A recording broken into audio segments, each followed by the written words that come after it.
To my channel no maths.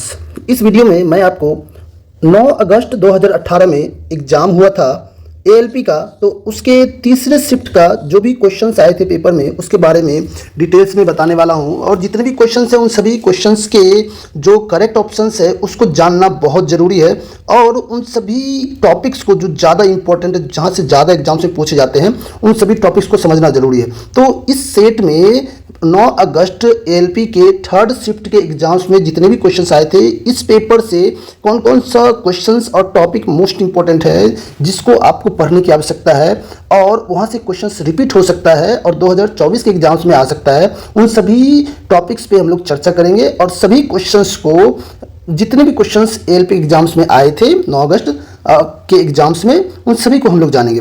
और सबसे ज़्यादा इम्पोर्टेंट ये है यहाँ पे कि मैं स्वयं रेलवे से जुड़ा हूँ और आपको मैं रेलवे के एएलपी एग्जाम्स में जो भी क्वेश्चंस आए थे उसके बारे में बता रहा हूँ। और मैंने ऐसे ही कई एग्जाम्स क्रैक कर रखे हैं, तो ये बहुत ही आसान हो जाता है। आपको मेरे द्वारा जो मैं समझाऊंगा आपको ना, वो आप आसानी से समझ भी पाएंगे और आप तैयारी भी कर पाएंगे। और किसी प्रकार का अगर डाउट होगा आपको तो आप मुझसे पूछ सकते हैं, उसकी जानकारी भी मैं आपको जल्द उपलब्ध करा दूंगा।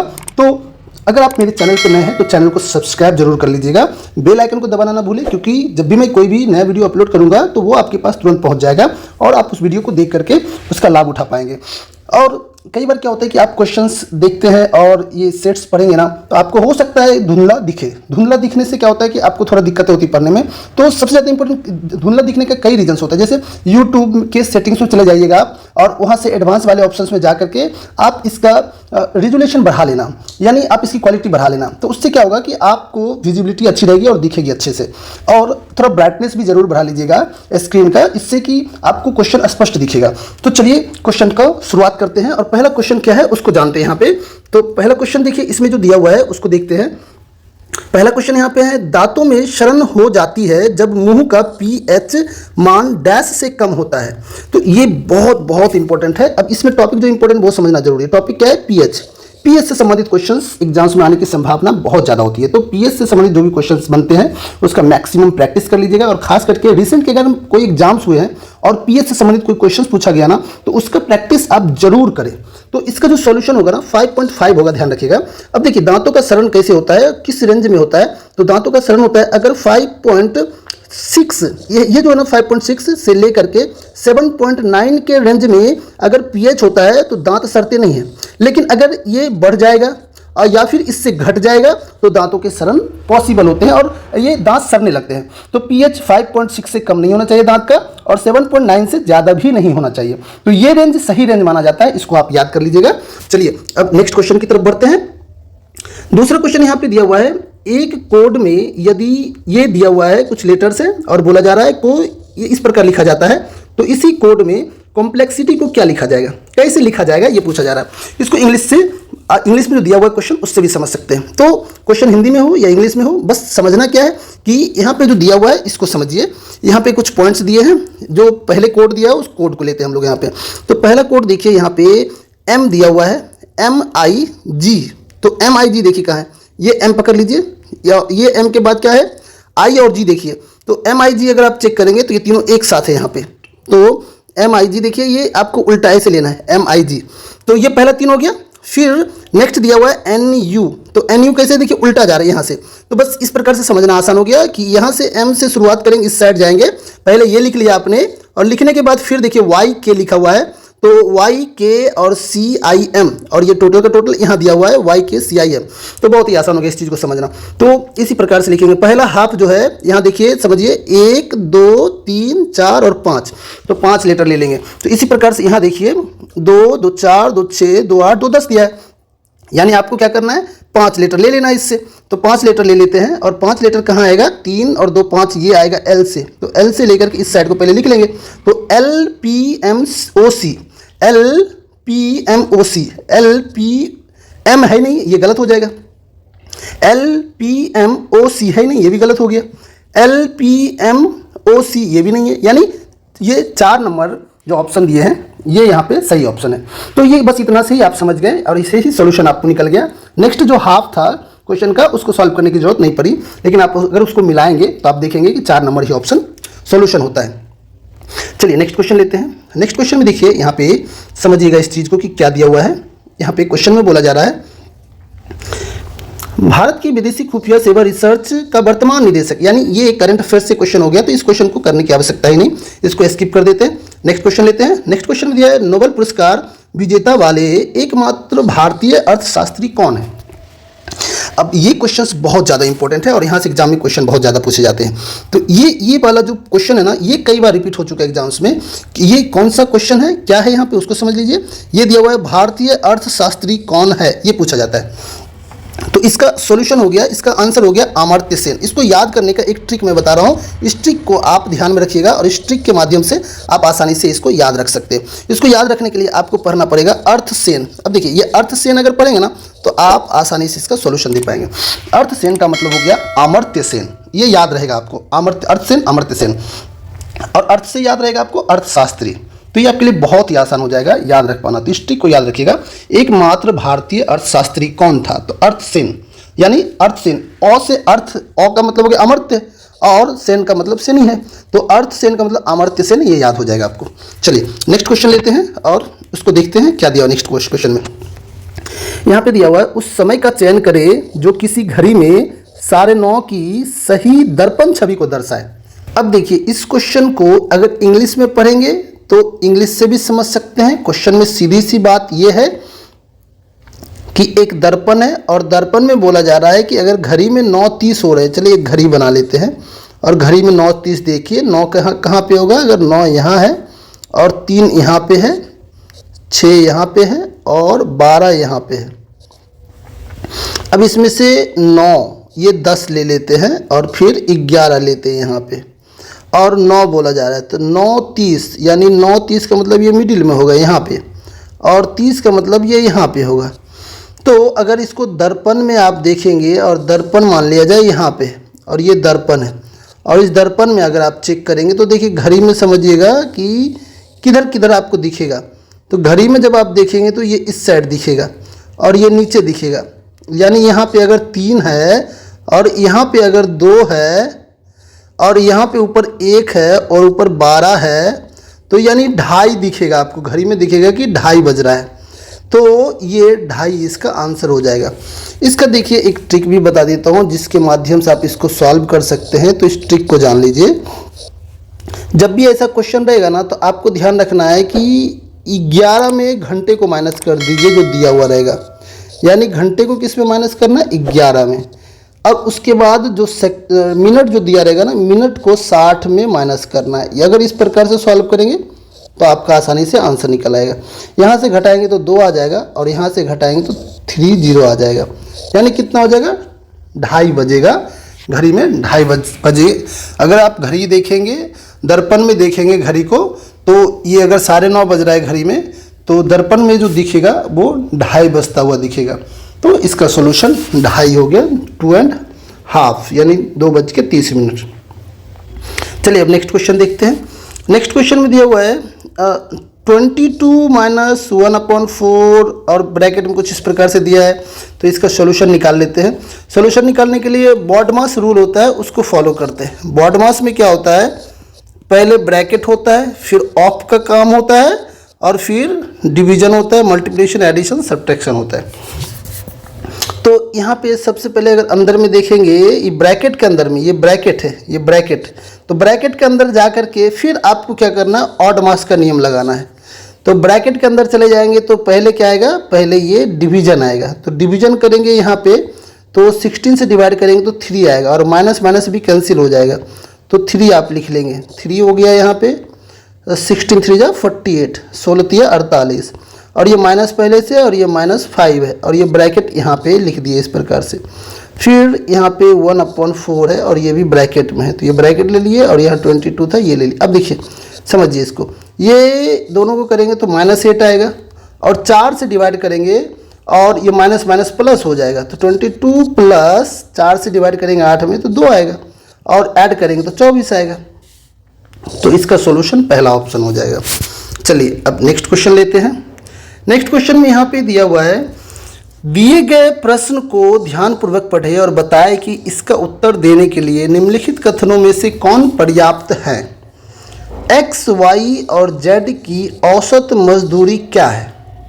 और कथन है y का वेतन x प्लस जेड का आधा है, तो y का वेतन अगर x प्लस जेड का आधा है तो इससे आपको यहाँ निकालना है एक्स वाई और जेड का मजदूरी क्या है। तीनों का मजदूरी निकल नहीं पाएगा, सिर्फ रेशियो निकल पाएगा इससे। तो इसको जब आप चाहेंगे कैलकुलेट करना तो समझ में आएगा। तो चलिए रेशियो तो निकालना नहीं, मजदूरी निकालना है।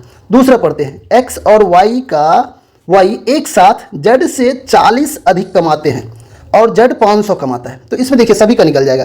जेड का कितना है, 500 है। अब यहाँ पे क्या बोल रहा है, एक्स और वाई एक साथ जेड से कितना 40 रुपये अधिक कमाता है, यानी एक्स प्लस वाई 40 अधिक कमाता है जेड से, तो 40 जोड़ दिया इसमें, तो x प्लस वाई भी निकल गया। तो अब इन सभी का औसत मजदूरी निकालना है, तो औसत मजदूरी यहाँ निकालना है, तो ये निकल जाएगा आसानी से। कैसे, आप क्या करेंगे, x plus Y plus Z लेंगे और 3 से डिवाइड करेंगे, तो ये निकालना आसान हो जाता है। जबकि पहले वाले से रेशियो ही निकल पाएगा मात्र, तो उससे आप रेशियो में 3 से डिवाइड करके निकाल सकते हैं, बट रेशियो से सॉल्यूशन नहीं निकलेगा, बट यहाँ से सॉल्यूशन निकल जाएगा। यानी आप इन सभी को ऐड कर 3 से डिवाइड करेंगे तो इससे पॉसिबल है। तो दूसरा ऑप्शन, इसका जो दूसरा दिया है कथन, वो कथन सही है और उससे सॉल्यूशन निकल रहा है आपका। तो इसका आंसर क्या हो जाएगा, इसका पहला ऑप्शन इसका आंसर हो जाएगा।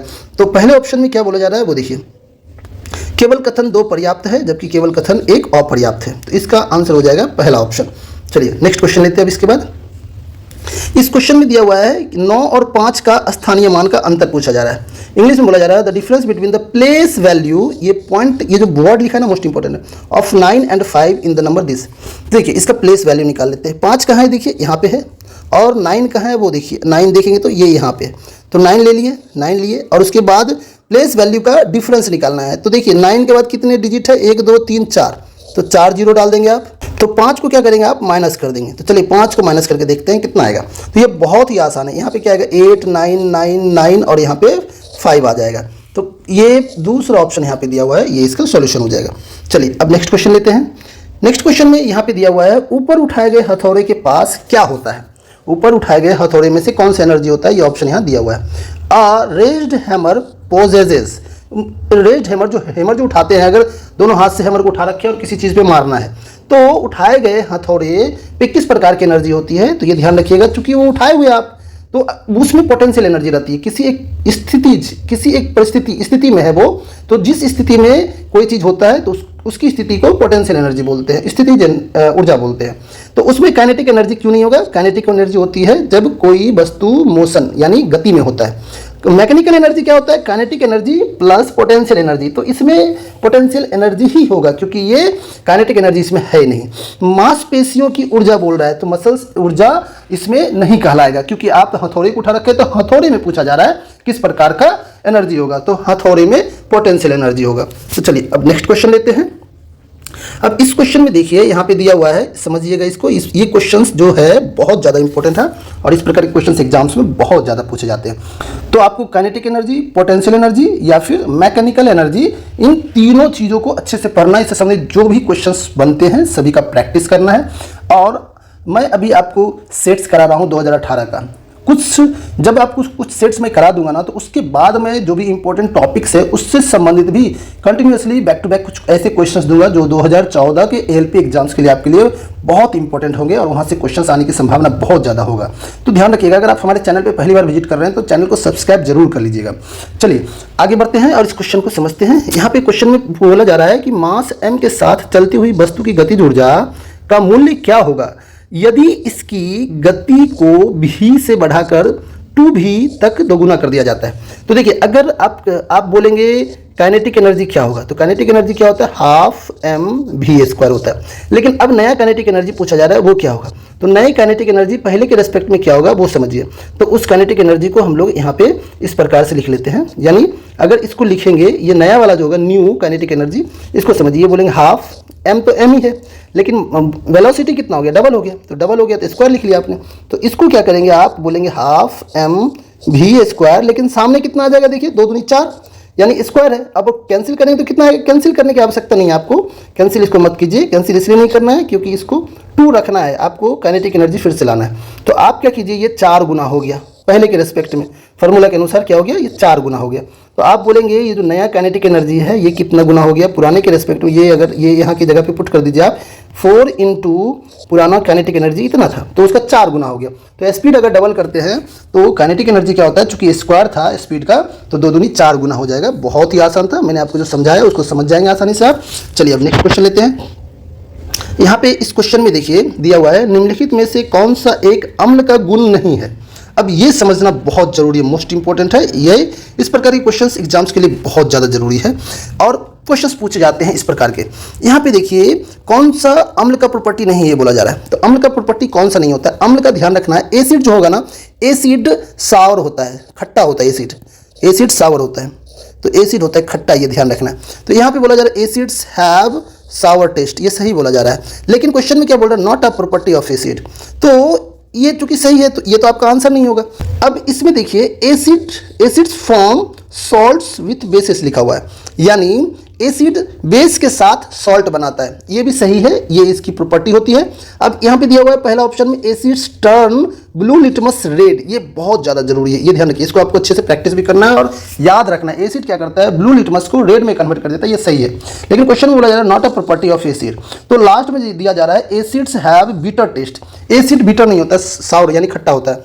तो बीटर कौन होता है, बीटर होता है बेस, बेस बीटर होता है। तो ये प्रॉपर्टी एसिड का नहीं होता है बीटर होना, ये याद कर लीजिएगा अच्छे से। और एक चीज़ मैं आपको जो पहला ऑप्शन दिया ना उससे संबंधित बता दे रहा हूँ कि इस चीज़ को आप अच्छे से याद कर लीजिएगा। क्वेश्चन एग्जाम में कभी भी आएगा ना तो आप इसको सॉल्व कर पाए उस प्रकार की चीज़ को। तो यहाँ क्या इंपॉर्टेंट है, चलिए उस चीज़ को जान लेते हैं हम लोग। यहाँ पे पहले जो क्वेश्चन में ऑप्शन दिया हुआ है ना उस चीज़ को समझिए। यहाँ दिया हुआ है acids turn blue litmus red, यानी एसिड क्या करता है कि ब्लू लिटमस जो रहता है उसको रेड में कन्वर्ट कर देता है, ये याद कर लीजिएगा अच्छे से। और बेस क्या करता है, बेस रेड लिटमस को ब्लू में कन्वर्ट करता है। ये चीज़ बहुत बहुत बहुत ज़्यादा जरूरी है आपके लिए और इसको याद रखना आपको अच्छे से। तो चलिए इसका मैं आपको एक ट्रिक बता देता हूँ जिसके माध्यम से आप इसको याद कर पाएंगे और इस ट्रिक को आप समझ लीजिएगा अच्छे से। तो ये ट्रिक है, ये ट्रिक एक नाम पे आधारित है और ये नाम है अनिल।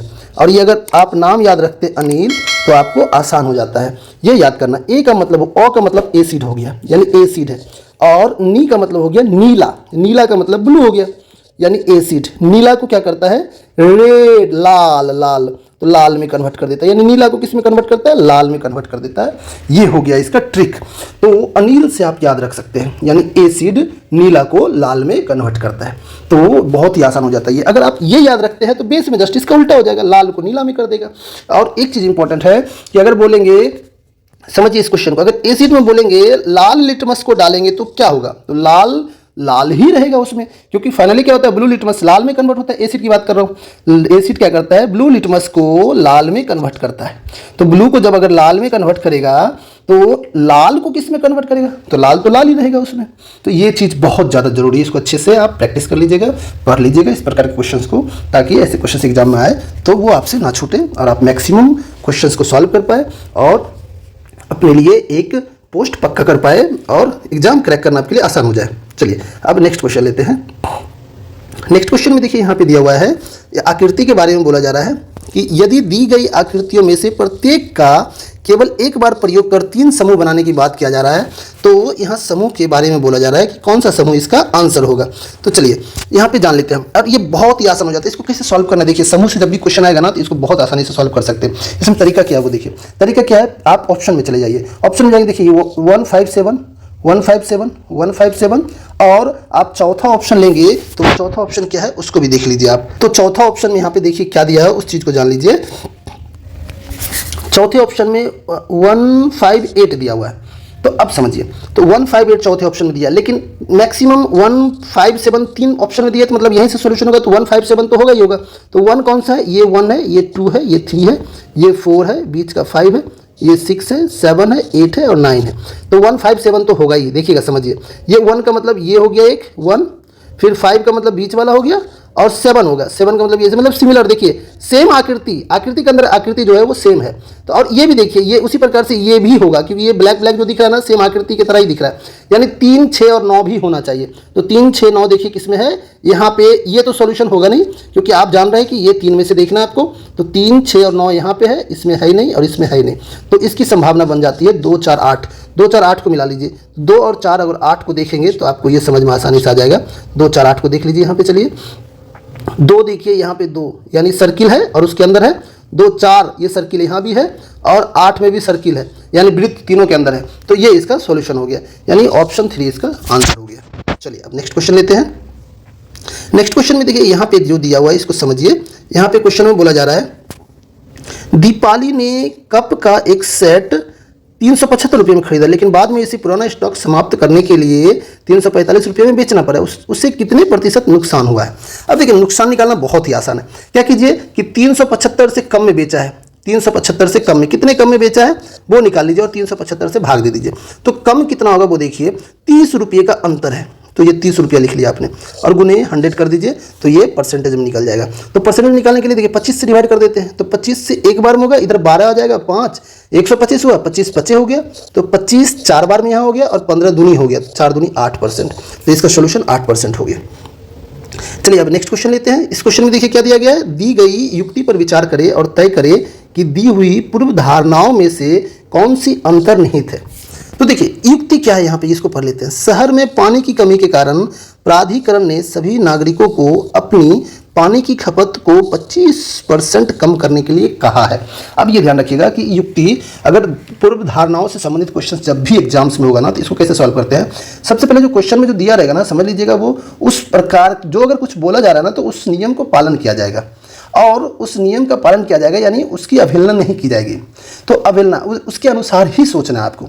तो अगर बोला गया है कि पानी की कमी के कारण प्राधिकरण ने सभी नागरिकों को बोला क्या, 25% खपत कम करने के लिए, तो इसका पालन किया जाएगा। तो देखिए इसके अनुसार ही सोचना है आपको। तो पहला पूर्व धारणा में पहला क्या दिया है, अधिकांश नागरिक अपनी पानी की खपत को कम कर सकते हैं, बिल्कुल कर सकता है क्योंकि बोला गया है, तो इसको पॉजिटिव लेके चलना है, हाँ कर सकता है, करेगा इसका मतलब। फिर उसके बाद दिया है कई कार्यकर्ता प्राधिकरण द्वारा दी गई इस सलाह का विरोध कर सकते हैं, तो विरोध आपको नहीं लेना है क्योंकि आपको पॉजिटिव सोचना है, उसके अनुसार ही काम करना है, जो बोला गया उसको फॉलो करना है। तो ये चीज़ ध्यान रखना है, तो विरोध की बात नहीं आनी चाहिए इसमें, तो ये गलत हो जाएगा। तो इसका अगर आंसर बोलेंगे, सॉल्यूशन बोलेंगे, तो चलिए ऑप्शन देख लेते हैं और इसका सॉल्यूशन कौन सा ऑप्शन है वो जान लेते हैं हम लोग यहाँ पे। तो इसका इसमें से अगर आप बोलेंगे कौन सा सॉल्यूशन है, तो आप जान रहे हैं कि पहला ही इसमें सॉल्यूशन, पहला वाला जो दिया हुआ है वो इसका सही है और दूसरा गलत है।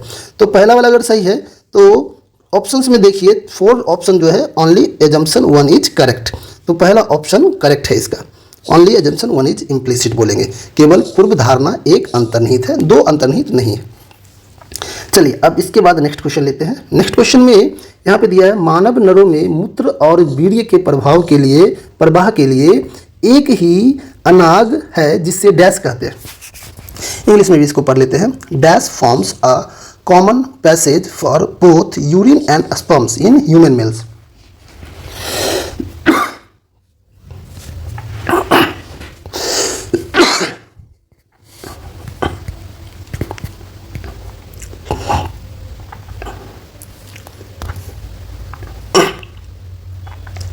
तो इसका पहला ऑप्शन सॉल्यूशन हो जाएगा, यूरेथ्रा बोलेंगे। यानी ये देखिए, ये जो पिक्चर दिख रहा है आपको, इस पिक्चर में जो ये नली दिख रही है ना, इस नली के द्वारा ये यूरिन और स्पर्म्स बाहर आते हैं, तो ये मेल प्राइवेट पार्ट है, तो इसमें इसको यूरेथ्रा बोला गया है, यूरेथ्रा। तो इसका आंसर यूरेथ्रा हो जाएगा। अब इसके बाद बोला जा रहा है ओविडक्ट दूसरा, तो ओविडक्ट मेल में नहीं, इसको ज़्यादातर फीमेल में बोला जाता है। तो ओविडक्ट कहाँ पे होता है, ये पोर्शन जो दिख रहा है ना, ये पोर्शन पाइप, ये ओविडक्ट कहलाता है। ये देखिए ओविडक्ट यहाँ दिया, इसी को फेलोपियन ट्यूब भी बोला जाता है, तो इसको याद कर लीजिएगा अच्छे से। ये मेल में नहीं होता है, फीमेल में होता है। फिर दिया हुआ है यूरेटर। अब देखिए ये यूरेटर जो है ना, ये मूत्र वाहिनी, ये ऊपर का पोर्शन होता है, ये यूरेटर होता है। ये यहाँ से ऊपर का पोर्शन यूरेटर होता है और इसके ऊपर होता है किडनी, और किडनी से फिर यूरेटर के द्वारा वो कहाँ आता है, ये ब्लैडर में आता है। क्या आता है ब्लैडर में, ये यूरिन आता है और यूरिन ब्लैडर में आता है, फिर वो यूरिन ये यूरेथ्रा के द्वारा ये बाहर आता है। तो यूरेटर, ये पोर्शन ऊपर वाला जो नली होता है वो यूरेटर कहलाता है, यानी उसको मूत्र वाहिनी बोलते हैं। उसके बाद शुक्र वाहिनी, यानी भाष डिफरेंसेस बोलते हैं। तो भाष डिफरेंसेस कौन सा पोर्शन होता है, ये देखिए इसको भाष डिफरेंस बोलते हैं। ये जो नली दिख रहा है ना, ये भाष डिफरेंस कहलाता है। और ये किससे जुड़ा हुआ है, ये टेस्टिस से जुड़ा हुआ है। और टेस्टिस से क्या होता है, शुक्राणु, यानी इंग्लिश में इसमें स्पर्म बोलते हैं। तो स्पर्म निकलता है ना, ये टेस्टिस से बनता है, टेस्टिस में, और जब निकलता है स्पर्म तो वो यहाँ से होते हुए आता है। लेकिन ये किस पाइप से, ये पाइप का नाम क्या है, इसको भाष डिफरेंसेस बोलते हैं। इसके पहले भी मैंने एक वीडियो डाल रखा है, उस वीडियो में भी इस प्रकार का क्वेश्चन पूछा गया था, तो उसमें मैंने बताया था, तो उस वीडियो को भी जरूर देख लीजिएगा, जिससे कि आपको इसकी जानकारी हो जाए और मेल या फीमेल का जितने भी बॉडी का पार्ट्स होता है ना, उसका स्टडी आपको अच्छे से कर लेना। यहाँ से क्वेश्चन एग्जाम में ज़्यादातर पूछे जाते हैं तो ध्यान रखिएगा। और खास करके ये क्वेश्चन रिपीटेड है। देखिए इस जो सेट में अभी करा रहा हूँ उसमें इसका क्वेश्चन करा रहा हूँ, और इसके पहले भी मैंने एक वीडियो डाल रखा है, उसमें भी इससे क्वेश्चन आया था। तो इंपॉर्टेंट क्या है, ये समझिएगा कि मेल के जितने भी या फीमेल के जितने भी बॉडी के पार्ट्स है ना, ब्रेन है या कुछ प्राइवेट पार्ट्स है, वहाँ से क्वेश्चन आते हैं। तो उसको आपको अच्छे से प्रैक्टिस करना, पढ़ना है, और मैक्सिमम वैसे क्वेश्चन जो एग्जाम से पूछे जा चुके हैं, जिसके आने की संभावना है, जो मोस्ट इंपॉर्टेंट है, उसको प्रैक्टिस करना है। चलिए नेक्स्ट क्वेश्चन लेते हैं। अब देखिए यहाँ पे पूछा जा रहा है कि m कक्ष में शामिल हो सकने वाले इलेक्ट्रॉनों की अधिकतम संख्या कितनी होगी। तो देखिए ये K L M N O P Q इस प्रकार से सेल होते हैं टोटल। तो टोटल सेलों की संख्या जो होती है, कक्ष जो होते हैं, टोटल कक्ष की संख्या जो होती है, वो कक्ष लगभग 7 होते हैं, अभी तक ऐसा माना जा रहा है। और पहला जो K होता है ना, वो पहला सेल होता है, उसमें 2 इलेक्ट्रॉन होते हैं। दूसरा सेल जो होता है उसमें 8 इलेक्ट्रॉन होते हैं, और तीसरे में 18 होते हैं, चौथे में 32 होते हैं। तो इसी प्रकार से आप निकाल सकते हैं, लेकिन उसके लिए फार्मूला है 2n² फार्मूला है। अगर पहले सेल का निकालना है तो 1 पुट कर दीजिए यहाँ पे, दूसरे का निकालना है तो n = 2 पुट कर दीजिए, तीसरे का निकालना है तो n = 3 पुट कर दीजिए। यानी इस फार्मूले पे निकालेंगे, और जिस पर्टिकुलर सेल का आपको चाहिए, m देखिए कौन सा सेल है, तीसरा, तो 3 पुट करेंगे, 3 3 9, 9 2 18, यानी m यानी तीसरे कक्ष में कितने इलेक्ट्रॉन्स रहते हैं, मैक्सिमम 18। तो ये समझ गए होंगे। चलिए नेक्स्ट क्वेश्चन लेते हैं।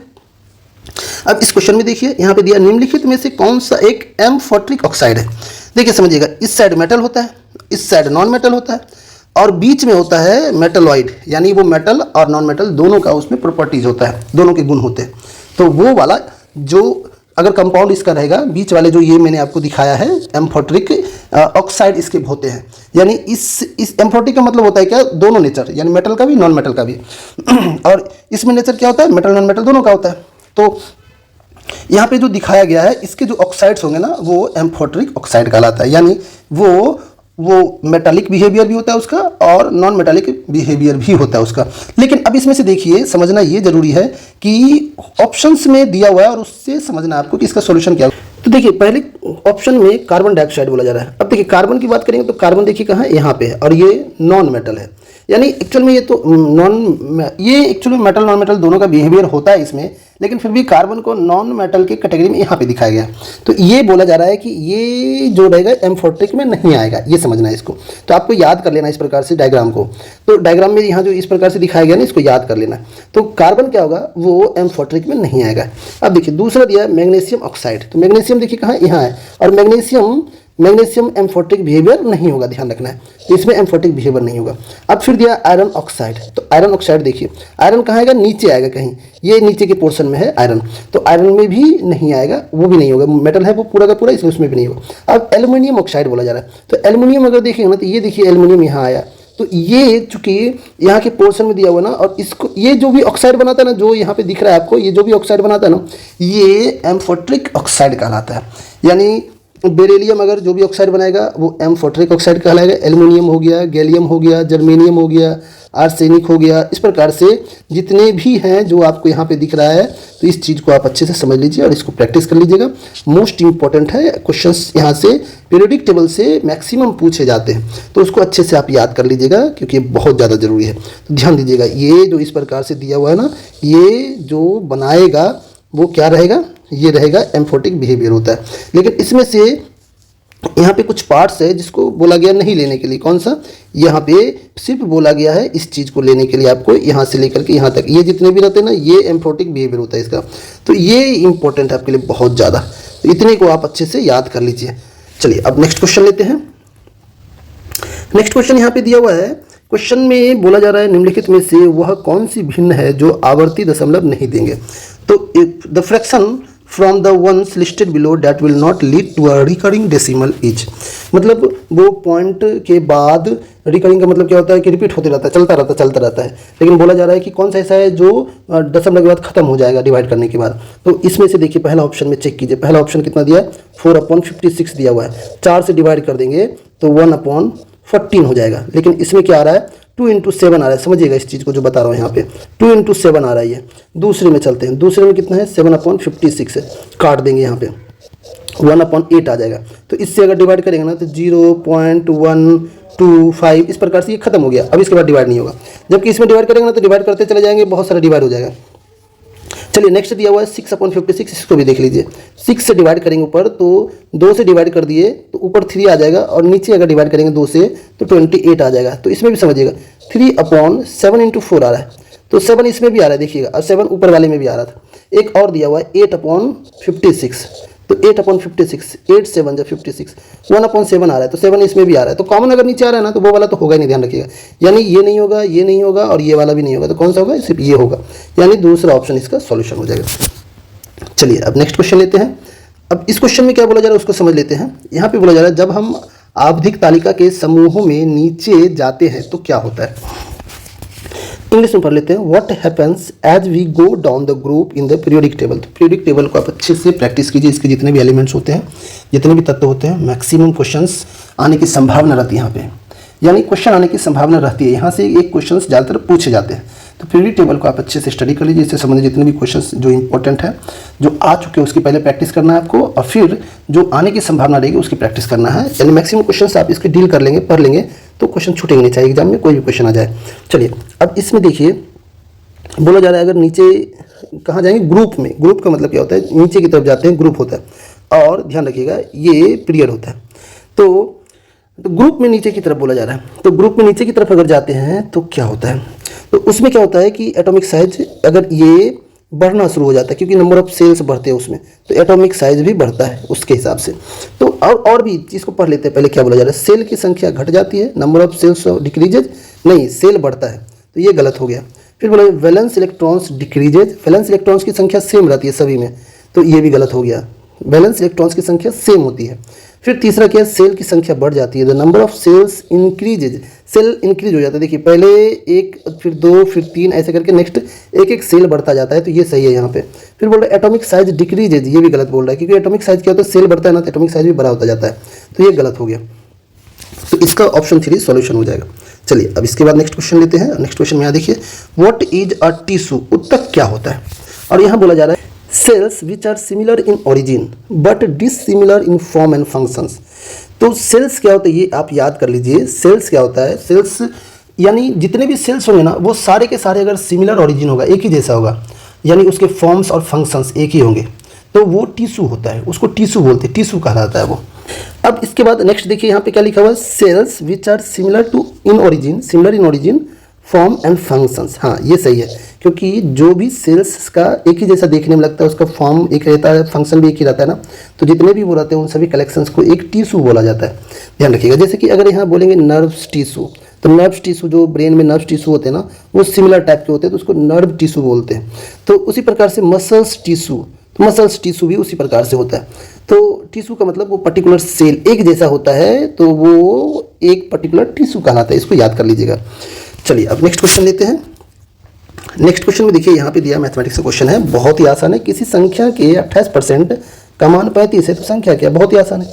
28 देखिए मैं लिख के बता रहा हूँ, आपको लिखने की आवश्यकता नहीं होती। 28% अगर 35 है तो 100% निकाल लीजिए। 100% क्या करेंगे आप, 35/28 × 100। तो इसको सॉल्व कीजिए। ये 7 5 जा, यानी 7 से काट रहे हैं, 7 4 जा, इससे 25 आ जाएगा। 25 को 5 से गुना कर देंगे, 125 आ जाएगा, यानी पहला ऑप्शन इसका सॉल्यूशन हो जाएगा।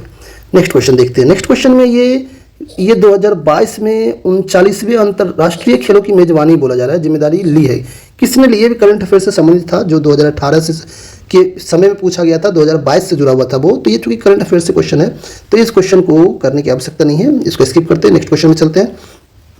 नेक्स्ट क्वेश्चन में देखिए यहाँ दिए गए प्रश्न पर विचार करें और निर्णय लें कि प्रश्न का उत्तर देने के लिए निम्नलिखित में से कौन सा कथन पर्याप्त है। यहाँ बोला जा रहा है स्वाति नमिता से कैसे संबंधित है। अब इसको समझना बहुत ही जरूरी है। देखिए पहला वक्तव्य जो दिया ना, स्वाति का पति नमिता की माँ का इकलौता पुत्र है। अब स्वाति का अगर पति बोलेंगे तो स्वाति का पति ले लेते हैं। स्वाति का पति यानी ये पति हो गया, स्वाति का पति। और ये कौन है? नमिता की माँ का, नमिता की माँ का इकलौता पुत्र है। ये पुत्र है किसका? नमिता का माँ। तो नमिता ले लीजिए आप, नमिता। नमिता अगर लेंगे तो इसको भी नीचे ही ड्रॉ कर रहा हूँ मैं, क्योंकि ये नमिता की माँ का इकलौता पुत्र है। तो नमिता यहाँ ले लिए, ये नमिता हो गया। और इसकी माँ ऊपर लिखेंगे यहाँ पे, इसका माँ ऊपर हो गया। और इसका इकलौता पुत्र है ये, और ये पुत्री है इसका। तो ये दोनों क्या हो गया? भाई बहन हो गया। लेकिन क्वेश्चन में क्या पूछा जा रहा है? नमिता, स्वाति नमिता से कैसे संबंधित है? तो ये आसान है पता करना, ये दोनों का रिलेशंस निकल ही जाएगा, क्योंकि ये अगर भाई बहन है, पति, ये जो पति था इसका स्वाति का, वो और नमिता भाई बहन है, तो इसका रिलेशन भी इससे निकल जाएगा। रिलेशन निकलेगा कि नहीं, सिर्फ यही बोला जा रहा है। हम लोग रिलेशन निकालेंगे नहीं, वो जरूरत नहीं, निकल पाएगा कि नहीं ये समझना जरूरी है। तो हाँ, इससे निकल जाएगा। स्वाति का भाई और नमिता का पति चचेरे भाई ममेरे भाई हैं। अब इसको समझिए। तो अब देखिए, स्वाति का भाई बोल रहा है, तो स्वाति का भाई ले लेते हैं। ये स्वाति हो गया और इसका भाई लेते हैं। भाई का मतलब ये पॉजिटिव साइन दे दिए, ये भाई है। अब देखिए इसके बाद समझिए, ये नमिता का पति, नमिता का पति है, नमिता इधर ले लेते हैं और नमिता का पति ले लेते हैं। तो इसका भी पति होगा, ये पति पॉजिटिव, इसका भी सिंबल डाल दिया। अब इसके बाद बोला पति चचेरे भाई ममेरे भाई है, यानी ये दोनों चचेरा ममेरा भाई, अगर ये संबंध जुड़ा हुआ है ना, तो इसका संबंध भी निकल ही जाएगा।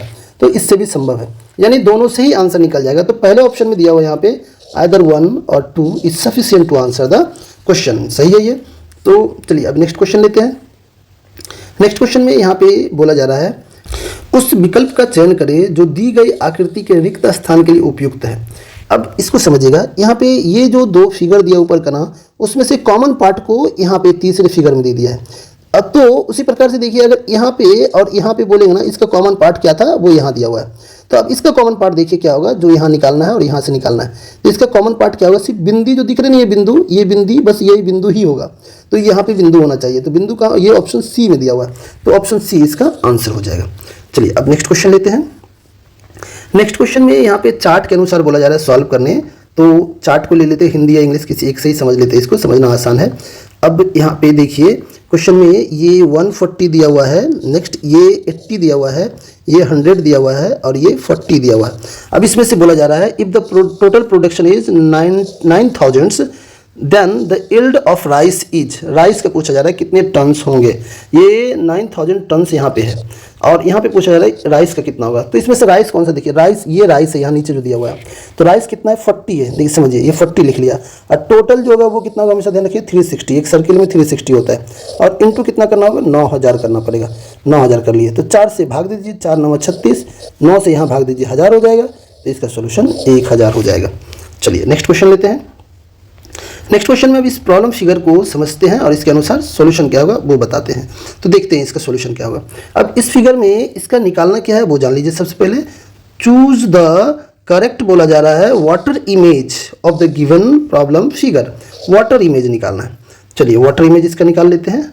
अब इसके वाटर इमेज में देखिए, अगर वाटर इमेज निकालेंगे तो नीचे वाटर रहेगा यहाँ पे,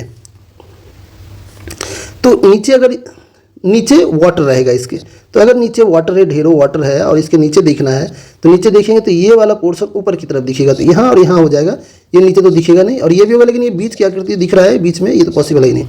अब ये वाला पोर्शन जो है ना, ये थोड़ा ऊपर की तरफ यहाँ आएगा और ये जो ऊपर दिख रहा है ना, ऊपर वाला पोर्शन, ये थोड़ा नीचे की तरफ दिखेगा, यानी ऑप्शन बी इसका सॉल्यूशन होना चाहिए। तो इसके जो आंसर होंगे ये ऑप्शन बी हो जाएगा। नेक्स्ट क्वेश्चन लेते हैं। यहाँ पे क्वेश्चन में बोला जा रहा है प्रारंभिक भारतीय दार्शनिक के अनुसार प्रत्येक वस्तु कितने मूल तत्वों से बनी है। इंग्लिश में पढ़ लेते हैं। According to an early Indian philosopher everything is made up of dash basic elements.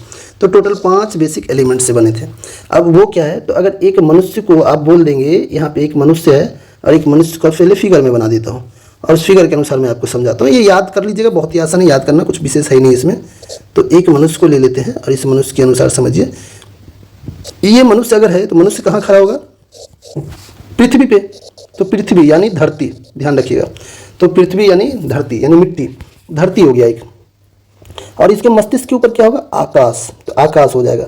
Total 5 इसके तत्व होते, मूल तत्व। इसका सॉल्यूशन 5 हो जाएगा, आकाश, पृथ्वी। अब देखिए, और ये जिंदा कैसे रहता है? श्वसन क्रिया कैसे होता है? हवा से होता है, हवा से। और ये और कैसे जिंदा रहता है, ये पीता क्या है, पानी। तो ये देखिए 4 ऐसे ही हो गए। तो ये क्या क्या हो गया, आकाश, हवा, पानी और पृथ्वी। और ये खाता है, यानी पेट में क्या जाता है, और क्या बोलते हैं, आग लगा हुआ है पेट में। किस प्रकार से, खाना, भूख लग गया है, पेट में जाके कोई भी चीज़ जलता है, जलने के बाद ही वो शरीर के काम आता है। तो बोलते हैं पेट में आग लगा हुआ रहता है एक तरह से। तो ये टोटल का टोटल कितने तत्व होते हैं, मोस्ट इंपॉर्टेंट है, ध्यान रखिएगा, ये टोटल 5 तत्व है। चलिए नेक्स्ट क्वेश्चन देखते हैं। अब नेक्स्ट क्वेश्चन में, इस क्वेश्चन में बोला जा रहा है कि निम्नलिखित में से किस क्षेत्र में सार्वजनिक उपलब्धि के लिए भारत सरकार द्वारा अर्जुन पुरस्कार दिए जाते हैं। इंग्लिश में पढ़ लेते हैं। The arjuna awards given by the government of India is for public achievement in which of the following fields. अब देखिए यहाँ पे अर्जुन अवार्ड्स किस फील्ड के लिए दिया जाता है, तो वो दिया जाता है खेल के क्षेत्र में। अब समझिए खेल के क्षेत्र में कैसे याद करके रखना है आपको। खेल के क्षेत्र में अर्जुन अवार्ड्स को कैसे याद रखेंगे, देखिए आप किसी भी खेल की बात करते हैं ना, तो खेल में जैसे क्रिकेट में क्या करते हैं, क्रिकेट में बैट बॉल होता है, कोई सामान होता है जिसके द्वारा खेला जाता है। तो अगर आप एक भाला वाला भी खेल होता है, भाला फेंका जाता है। तो उसी प्रकार से अगर किसी पे के पास तीर धनुष हो तो उसके द्वारा भी फेंक करके इस्तेमाल किया जाता है। तो वो भी एक प्रकार का प्रदर्शनी खेल है। तो अर्जुन पुरस्कार, अर्जुन किस चीज़ में निपुण था, आप बोलेंगे वो तीर और धनुष में निपुण था। तो उससे समझ में आ जाएगा आपको अर्जुन खेल से जुड़ा हुआ था, यानी तीर धनुष वो भी खेल का ही एक साधन था। तो स्पोर्ट्स याद रख सकते हैं इसके द्वारा आप। चलिए नेक्स्ट क्वेश्चन लेते हैं। अब यहाँ पे बहुत ज़्यादा इंपॉर्टेंट है ये क्वेश्चंस, ऐसे एलसीएम से इस प्रकार के क्वेश्चंस एग्जाम में बहुत ज़्यादा पूछे जाते हैं। देखिए इंग्लिश में दिया हुआ find the LCM of this this this. देखिए ऊपर वाले का एलसीएम निकालना है। जब एलसीएम बोला जाएगा तो ऊपर वाले का सेम निकालना है और नीचे वाले का उसका विपरीत निकालना है। यहाँ पे नीचे वाले का एचसीएफ निकाला जाएगा। तो ऊपर वाले का एलसीएम निकालना बहुत ही आसान है, और एचसीएफ निकालेंगे तो कितना आएगा, 1 आएगा, और सभी के नीचे 1 ही है, तो 1 तो बोलने की जरूरत है ही नहीं। तो इसलिए इसको नीचे एचसीएफ निकाल करके एलसीएम ही निकालते हैं पहले।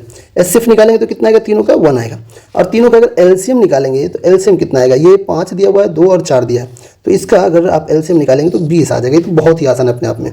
तो इसका तीसरा ऑप्शन सॉल्यूशन हो जाएगा। नेक्स्ट क्वेश्चन लेते हैं। नेक्स्ट क्वेश्चन में दिया हुआ यहाँ पे, निम्नलिखित अभिव्यक्ति में उन चिन्हों की संख्या डैश है जिसके आगे अक्षर है और पीछे संख्या नहीं है। इस चीज़ के अनुसार सॉल्व कीजिए। देखिए आगे अक्षर होगा लेकिन पीछे संख्या नहीं होगा, और ऐसे कितने चिन्ह हैं। तो चिन्ह अगर देखेंगे आगे अक्षर है और पीछे संख्या नहीं है, तो ये तो नहीं चलेगा क्योंकि पीछे संख्या है। अगर आप इसको हटा देते हैं, अब नेक्स्ट लेते हैं, तो नेक्स्ट में से देखिए ये इसके आगे अक्षर, ये तो होगा ही नहीं। चलिए इसको भी हटा देते हैं। नेक्स्ट लेते हैं, ये नेक्स्ट में से यहाँ पे इसके आगे अक्षर और पीछे संख्या नहीं बोल रहा है, संख्या है, ये भी नहीं चलेगा, इसको भी हटा देते हैं। तो अब नेक्स्ट लेते हैं। नेक्स्ट में से देखिए यहाँ ये दिया हुआ आगे अक्षर पीछे संख्या नहीं, ये तो चलेगा नहीं, संख्या है पीछे, तो इसको भी हटा देते हैं। आगे अक्षर देखिए, आगे अक्षर है नहीं है, तो ये भी नहीं चलेगा, आगे अक्षर होना चाहिए, क्वेश्चन में बोला गया है। चलिए अब आगे बढ़ते हैं। यहाँ पे देखिए आगे अक्षर है पीछे संख्या नहीं है, ये तो सही बोला जा रहा है क्योंकि के तो कोई संख्या नहीं है। इसका मतलब ये यहाँ पे ये तीनों से एक ही निकल रहा है, यानी एक बार ही निकला है, और जितने भी प्रयास कर रहे थे वो भी फेल हो रहा था। तो इसका आंसर 1 हो जाएगा। चलिए अब नेक्स्ट क्वेश्चन लेते हैं। किस भारतीय लेखक ने थिंग्स टू लीव बिहाइंड पुस्तक में कुमाऊं की पहाड़ियों में जीवन का वर्णन किया? तो क्वेश्चन क्या दिया, थिंग्स टू लीव बिहाइंड। अब किसने किया? तो इसका आंसर हो जाएगा नमिता गोखले। ये आपको याद करना है, ये याद करने की चीज़ है, लेकिन मैं आपको इसमें आपको एक ट्रिक बताता हूँ जिस ट्रिक के माध्यम से आप इसको याद रख सकते हैं। तो क्वेश्चंस का जो आंसर है ना वो इसी में है। तो थिंग्स टू बोला जा रहा है ना, तो आप थिंग्स टू यहीं ले लीजिए। कैसे? देखिए आप क्या कीजिए, थी, ये देखिए ये 3 लेटर अगर पढ़ेंगे ना तो ये 3 लेटर क्या आ जाएगा, थी। तो कौन थी? ये NG यहाँ से ले लीजिए आप। तो और लास्ट का S से मतलब नहीं अपने को, तो थी कौन थी? NG का मतलब नमिता गोखले। ये देखिए ऐसे याद कर सकते हैं आप, समझ गए? बहुत ही आसानी से इसको याद कर सकते हैं। स्ट्रिक को याद रखेंगे, थिंग्स टू लीव बिहाइंड में थिंग्स में ही इसका आंसर है थी। क्या थी? NG यानी नमिता गोखले। चलिए नेक्स्ट क्वेश्चन लेते हैं। अब इस क्वेश्चन को समझिए। यहाँ पे बोला जा रहा है समस्या चित्र के श्रेणी को उत्तर चित्र में से किसी एक उपयुक्त चित्र का चयन कर पूरा करें।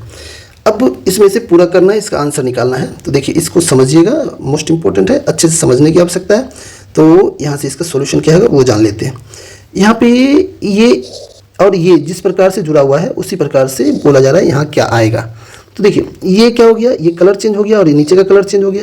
तो जैसे ये यहाँ कलर चेंज हो रहा है और ये विपरीत में हो रहा है, तो यहाँ से देख लीजिए आप, यहाँ से विदाउट कलर का हो जाएगा। तो विदाउट कलर का कौन सा है वो देखिए, एक इसमें है और एक इसमें है, ये और ये गलत है। फिर नीचे में क्या होगा, यहाँ भी कलर आ जाएगा क्योंकि विपरीत हो जा रहा है। तो कलर किस में है, कलर दोनों में है और ये डायरेक्शन देखना बहुत ज़रूरी है। तो डायरेक्शन देखिए, ये जिस डायरेक्शन में उसी डायरेक्शन में होना चाहिए। तो ये सेम डायरेक्शन है, ये विपरीत डायरेक्शन आ गया, तो इसका दूसरा ऑप्शन सॉल्यूशन हो जाएगा। चलिए अब नेक्स्ट क्वेश्चन लेते हैं।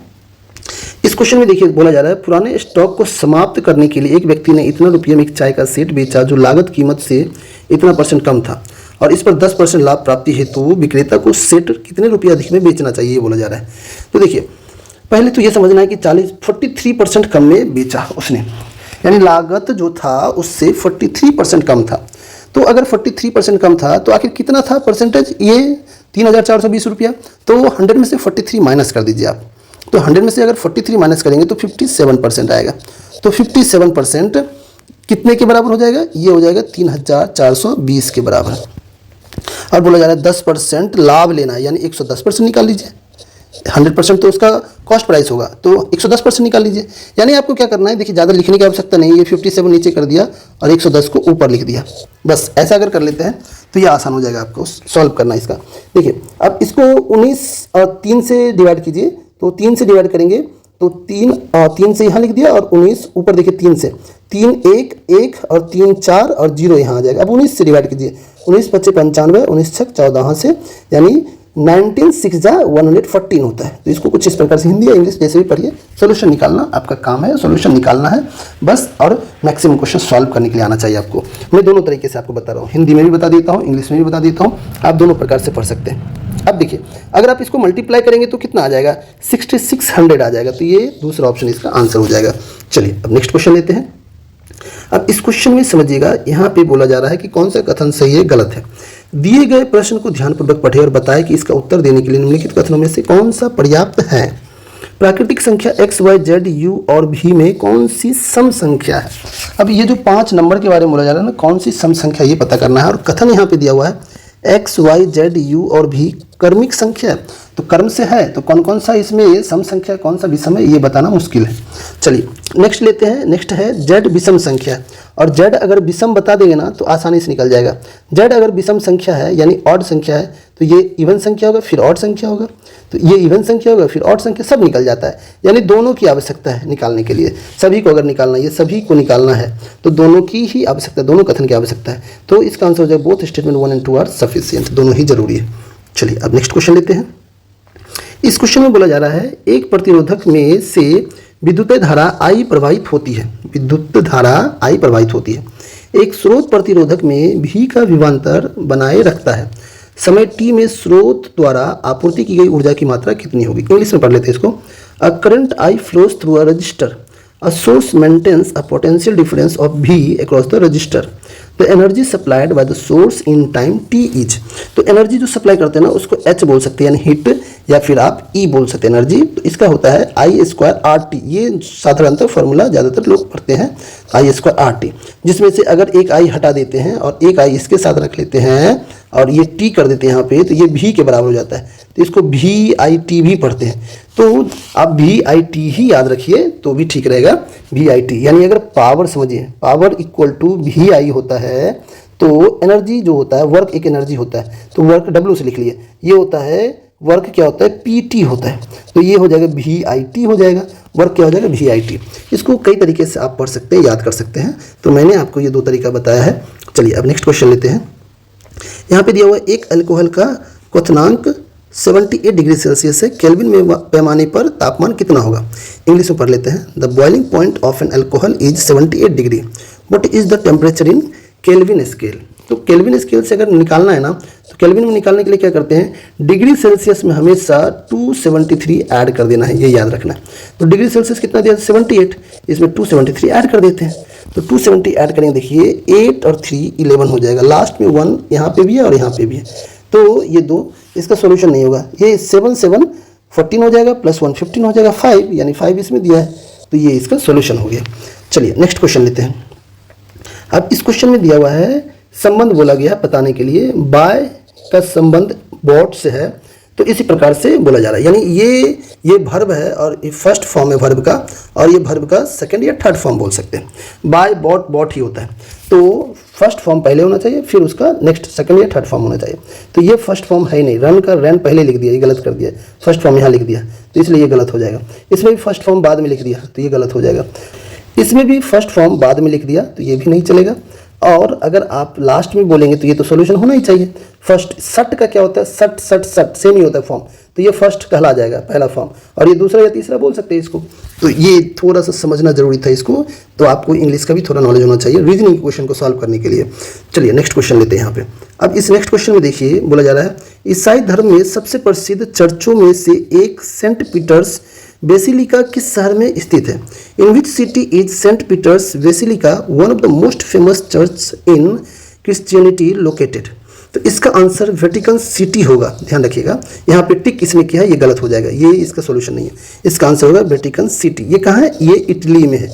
वेटिकन सिटी इटली में है। और ये यहाँ पे ध्यान रखना ये जरूरी है कि ये चर्च की संख्या वेटिकन सिटी में बहुत ज़्यादा है, और उसमें से ये एक चर्च है। कौन सा चर्च बोला जा रहा है यहाँ पे? Saint Peter's Basilica. Next question लेते हैं। अब यहाँ पे देखिए क्वेश्चन ये जो दिया हुआ है ना, ये पाइप एंड सिस्टर्न से संबंधित है, यानी टाइम एंड वर्क से। अब देखिए इस क्वेश्चन को पढ़ते हैं। एक साथ कार्य करते हुए पाइप ए और बी एक खाली टैंक को 10 घंटे में भर सकता है। फिर बोला जा रहा है इसमें से 4 घंटे तक एक साथ काम किया और फिर बी ने काम करना बंद कर दिया तथा ए ने कार्य को अंत तक जारी रखा और टैंक को भरने में कुल 13 घंटे लग गए। ए द्वारा अकेले खाली टैंक को भरने में कितना समय लगा? देखिए इसको सॉल्व करना होगा ना, तो इसको ऐसे सॉल्व कीजिए। ये ध्यान रखिएगा, ये दोनों मिलकर अगर टैंक को भर रहा है तो कितना समय लग रहा है? 10 घंटा। तो ये हो गया, ये तो क्वेश्चन के अनुसार है ही। अब देखिए जो क्वेश्चन के अनुसार जो इसके बाद रहेगा वो समझिए कि ए और बी दोनों मिलकर कितना घंटा काम कर रहा है टुगेदर। ये 4 घंटा कर रहा है और ये भी 4 घंटा कर रहा है, लेकिन टोटल काम कर रहा है, ये टोटल एक काम कर रहा है दोनों मिलके। बी क्या होता है कि बी 4 घंटे के बाद बंद कर दे रहा है काम करना, और ए अंत तक काम किया और टोटल 13 घंटे तक काम चला। तो बचे हुए कितने घंटे हो गए? 4 घंटे पहले कर चुका है, 9 4 13। अब देखिए आप क्या कीजिए, यहाँ से अलग अलग कर लीजिए। 9 बटा ए ये कर लिया, और 4 बटा ए हो गया यहाँ पे, और 4 बटा बी हो गया यहाँ पे। अब इसमें से 4 को कॉमन करना, ध्यान रखिएगा। तो 4 को कॉमन करेंगे तो ये जो दिख रहा है ना, इसके बराबर हो जाएगा, यही समझना आपको। तो 9 बटा ए तो है यहाँ पे, और ये कितना हो जाएगा? 4 बटा यहाँ पे 10 लिखा जाएगा, और इक्वल टू, इसको समझ लीजिएगा आप अच्छे से, क्योंकि यहाँ पे जो लिखा हो ना इसका मदद लेना आपको।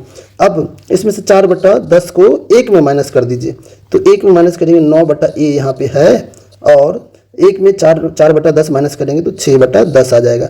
अब कैंसिल भी कर लीजिए, ये 5 हो जाएगा, ये 3 हो जाएगा, और ये 3 से करेंगे तो 3 3 9 हो जाएगा, तो ए इक्वल टू 15 हो जाएगा।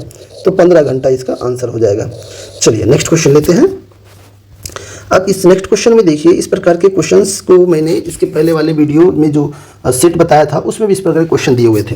तो इसको प्रैक्टिस करने के लिए आप इसके पहले के वीडियो को भी जरूर देख लें, जिससे कि आपको ऐसे क्वेश्चंस प्रैक्टिस हो जाएंगे और सॉल्व करना आसान हो जाएगा आपके लिए। चलिए यहाँ पे जो क्वेश्चन दिया है इस क्वेश्चन को समझते हैं।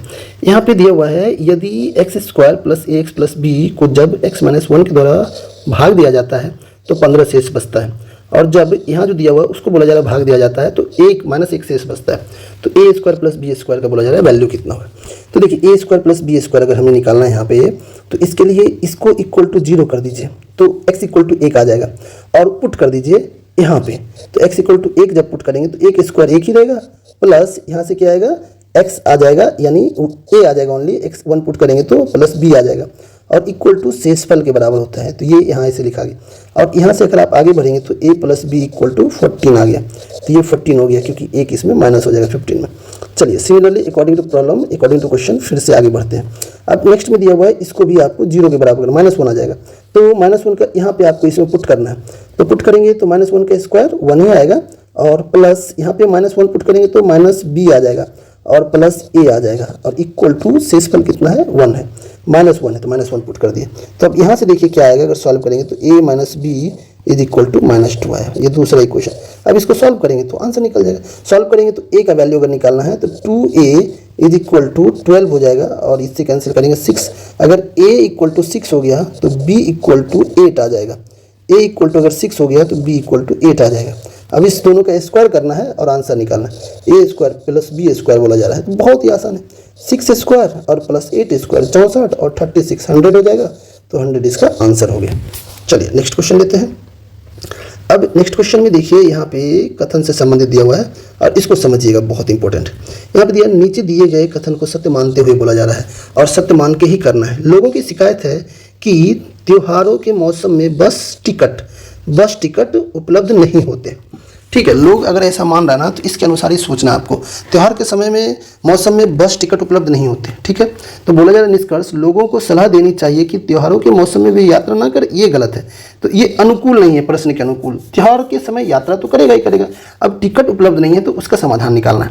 यात्रा से मना नहीं किया जा सकता है, तो पहला गलत हो गया। सरकार को चाहिए कि वो त्योहारों के मौसम में ज़्यादा से ज़्यादा बसों की व्यवस्था करे, ये सही है, ये अरेंजमेंट है। तो ये दूसरा ही इसका सिर्फ आंसर है, पहला वाला इसका गलत है।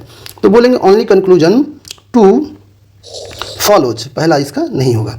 चलिए नेक्स्ट क्वेश्चन ले लेते हैं। अब इस क्वेश्चन में दिया हुआ है यदि कंडक्टर का प्रतिरोध 2 गुना हो जाता है तो विद्युत धारा आधी हो जाती है, यह किस कारण से होता है? V=IR फॉर्मूला होता है। तो अगर इसमें I निकालेंगे तो I इक्वल टू क्या होता है? V/R आ जाएगा। अब देखिए प्रतिरोध 2 गुना हो जाता है, क्वेश्चन में बोला जा रहा है। तो प्रतिरोध को अगर 2 गुना यहाँ से कर देंगे तो अब देखिए क्या होगा, V/2 गुना, यानी 2 लिख रहे हैं, 2 लिख दिए, तो ये तो ऐसे ही लिख दीजिए आप। अब तो नया जो I आएगा ना वो क्या होता है, हाफ हो जाता है। तो यही बोला जा रहा है विद्युत धारा आधी हो जाती है। तो ये फार्मूला कौन सा है? ये फार्मूला इस फार्मूला के कारण से। बहुत ही आसान था ये क्वेश्चन, फार्मूला आपको आना चाहिए। अगर फार्मूला मालूम है तो आप आसानी से सॉल्व कर पाएंगे। चलिए नेक्स्ट क्वेश्चन में दिया है स्वाद का पता लगाने के लिए अभिग्राहक को क्या कहते हैं? तो यहाँ पे जो आंसर होगा ना उसको बोलते हैं गस्टेटरी रिसेप्टर्स, रसवेदी अभिग्राहक। स्वाद के लिए, टेस्ट के लिए गस्टेटरी कहलाता है, ध्यान रखना। गस्टेटरी रिसेप्टर्स होता है जिसके द्वारा टेस्ट पता करते हैं। उसके बाद अगर बोलेंगे ओफ्लाफेक्टरी रिसेप्टर्स, तो ये ध्यान रखना है, ओ का मतलब होता है ऑर्डर, ऑर्डर का मतलब होता है सुगंध। तो ये नाक की बात आती है यहाँ पे गस्टेटरी क्या होता है, जीभ की बात आती है, स्वाद की बात, और यहाँ नाक की, ऑर्डर मतलब सुगंध लेने से संबंधित आता है। तो ओ से समझ में आ जाएगा ऑर्डर रिसेप्टर्स। अब इसके बाद क्या है, सेंसरी। तो सेंसरी के बारे में भी जान लेते हैं। तो सेंसरी जो है यहाँ पे, सेंसरी का मतलब सेंस करना, बॉडी स्किन से संबंधित है, तो वो रिसेप्टर हो गया। और केमिकल रिसेप्टर क्या होता है, ये दोनों होता है, ऑर्डर से संबंधित भी होता है और टेस्ट से भी संबंधित होता है, ये चीज़ याद रखिएगा। यानी दोनों प्रकार के रिसेप्टर आएंगे, इस पहले ऑप्शन दूसरे ऑप्शन जो इसमें दिए हैं वो दोनों इंपॉर्टेंट है इसके लिए। चलिए नेक्स्ट क्वेश्चन लेते हैं। देखिए इस क्वेश्चन में समझिए इसमें क्या बोला जा रहा है, पहले ये समझना जरूरी है। इसमें बोला जा रहा है जब नीचे के प्रश्न छवि प्रॉब्लम के सामने आईना रखा जाए तो विकल्प में से कौन सा आंसर होगा? तो ये आईना तो यहाँ रख दिया है, अगर आईना इस प्रकार से है तो कौन सा होगा? तो आईना अगर इसका रखेंगे तो ये सही बना हुआ है, यहाँ पे ये भी सही बना, ये भी सही बना, ये गलत हो जाएगा। तो इसमें से अगर देखेंगे ये पास में होगा, ये पास में है, ये गलत है, और ये इसमें पास में है, ये सही है। अब ये देखेंगे ये भी पास होना चाहिए ब्लैक पोर्शन, तो ब्लैक पोर्शन ये पास में आ गया, तो पहला ऑप्शन इसका सोल्यूशन हो जा रहा है। तो चलिए पहला ऑप्शन इसका सॉल्यूशन हो जाएगा। अब नेक्स्ट क्वेश्चन लेते हैं। अब इस क्वेश्चन में रेशियो से संबंधित दिया हुआ है, मिश्रण में रेत के साथ बजरी का अनुपात दिया हुआ है, जबकि बजरी और सीमेंट का अनुपात इतना दिया है। रेत के साथ सीमेंट का अनुपात पूछा जा रहा है, तो बजरी से मतलब ही नहीं है। तो रेत के साथ अगर सीमेंट की बात कर रहे हैं तो रेत 17/8 कर दीजिए और गुना कर दीजिए 6/17, ऐसे करके निकालिए। तो ये 2 तिया हो जाएगा और 2 4 हो जाएगा। तो पहला ऑप्शन इसका सॉल्यूशन हो जाएगा। नेक्स्ट क्वेश्चन लेते हैं। इस क्वेश्चन में 2018 के बारे में बोला जा रहा है, यानी करंट अफेयर्स का क्वेश्चन है ये, इसको स्किप कर देते हैं। नेक्स्ट क्वेश्चन, इसमें बोला जाए सार्वभौमिक गुरुत्वाकर्षण कांस्टेंट के मूल्य की खोज किसके द्वारा की गई? चलिए इंग्लिश में पढ़ लेते हैं। The value of universal gravitational constant ji was determined by. तो इसका आंसर हो जाएगा हेनरी कैवेंडिश। कई लोग इसका आंसर आइजैक न्यूटन भी बोलेंगे, तो आइजैक न्यूटन इसका आंसर नहीं होगा, ये ध्यान रखना। इसका आंसर हेनरी कैवेंडिश से संबंधित है। तो इसमें सबसे देखिए इसकी कुछ कहानी है और वो चीज़ आपको समझना है। तो अगर आप बोलेंगे आइजैक न्यूटन तो गलत हो जाएंगे। सबसे पहले यूनिवर्सल ग्रेविटेशनल कांस्टेंट का नियम आइजैक न्यूटन के द्वारा ही दिया गया था, लेकिन वो फेमस नहीं हो पाया था, उसको मान्यता नहीं मिली थी। तो उसको मान्यता मिली थी लगभग 70 साल के बाद, और उसको मान्यता किसके द्वारा दिया गया था? हेनरी कैवेंडिश ने क्या किया था, लेबोरेटरी में जानकारी कलेक्ट की थी, लेबोरेटरी के द्वारा वहाँ पे प्रैक्टिकल करके उसने पता किया, ग्रेविटेशनल कांस्टेंट का वैल्यू डिटरमाइन किया था। और ग्रेविटेशनल कांस्टेंट जी जो है ना, उसका वैल्यू जो डिटरमाइन किया था 6.67 × 10⁻⁻11 न्यूटन मीटर स्क्वायर पर kg स्क्वायर, ये डिटरमाइन किया था किसने? हेनरी कैवेंडिश, लेबोरेटरी में। तो ये चीज़ उसके हेनरी कैवेंडिश के कारण से ये फेमस हुआ था और लोग जाने थे उस समय, और इसको मान्यता मिली थी। तो इसलिए आइजैक न्यूटन के समय इसको मान्यता नहीं मिली थी। तो सबसे ज़्यादा इंपॉर्टेंट यहाँ पे है ये चीज़ याद रखिएगा, इसका आंसर क्या होगा, हेनरी कैवेंडिश होगा। नेक्स्ट क्वेश्चन लेते हैं। यहाँ पे नेक्स्ट क्वेश्चन में दिया हुआ है, क्वेश्चन में बोला जा रहा है यदि कोई वस्तु त्रिज्या r के वृत्ताकार पथ के चारों ओर जाने में t सेकंड का समय लेता है तो वेग v से किसके द्वारा दिया जाता है। तो फॉर्मूला बोला जा रहा है। तो देखिए v इक्वल टू क्या होता है, देखिए distance upon time, distance upon time. तो दूरी बराबर चाल गुने समय अगर बोलते हैं तो चाल निकालेंगे तो चाल बराबर दूरी बटा समय हो जाएगा। तो दूरी कितना ट्रेवल करता है बोल रहा है, एक सर्किल ट्रेवल ऐसे करके सर्किल में, तो सर्किल मतलब 2 पाई r होता है, ये इसका परिधि होता है। तो 2 पाई r कर लिया और अपन t कर देंगे तो इसका सॉल्यूशन 2 पाई r से संबंधित हो जाएगा। तो ये इसका आंसर हो जाएगा। नेक्स्ट क्वेश्चन लेते हैं। अब इस क्वेश्चन में बोला जा रहा है in the given question LHS equal to RHS only when we interchange numbers dash on the same side. तो इसमें कौन सा नंबर इसी साइड चेंज करेंगे और इसमें भी कौन सा नंबर इसी साइड चेंज करेंगे जिससे कि वो इक्वल हो जाएगा। तो 1 बाय 1 क्या करेंगे आप, ऑप्शंस जो दिया हुआ ना उसके अनुसार सॉल्व करना, पुट करना है। तो 4 और 7 एक ही साइड, इधर 4 और 7 है नहीं, इधर नहीं करेंगे आप, सिर्फ इसी साइड करना पड़ेगा आपको, इसी साइड करना पड़ेगा चेंज। तो 4 की जगह 7 और 7 की जगह चेंज करेंगे, पुट करेंगे तो इसमें आंसर नहीं आएगा। ये 5 और 2 को समझिए, समझना बहुत जरूरी है क्वेश्चन में जो बोला जा रहा है।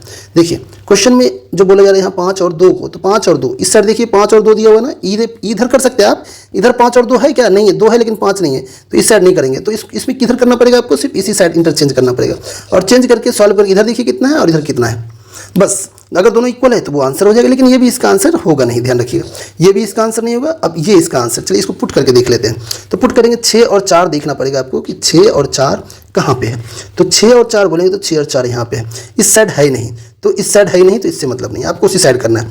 6 और 4 को इंटरचेंज कर दीजिए। तो पहले क्या करेंगे आप, 6 और 4, 6 4 की जगह आ गया तो 2 से भाग देंगे तो 3 आ जाएगा, तो 3 आ गया। ये 5 + 3 × 4 और -3 आ जाएगा। तो यहाँ से कितना हो जाएगा 12, 12 में से 2 ऐड कर देंगे तो 14, यानी 14 हो गया। ये एक साइड 14 हुआ, इधर भी 14 होना चाहिए। तो पहले डिवाइड करेंगे, यहाँ 5 आएगा और 4 × 3 = 12 और इधर देखिए 5, 5 में आप 12 और 5 माइनस करना है, तो 12 में से 5 माइनस करेंगे 7, 7 7 + 14, इधर भी 14 आ रहा है, तो दोनों साइड 14 हो गया। तो ऑप्शन डी इसका आंसर हो जाएगा। इसको थोड़ा आपको सॉल्व करना पड़ेगा इससे क्वेश्चन को।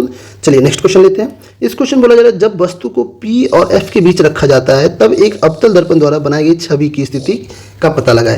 इंग्लिश में पढ़ लेते हैं। Find the position of image found by the concave mirror when the object is placed between P and F।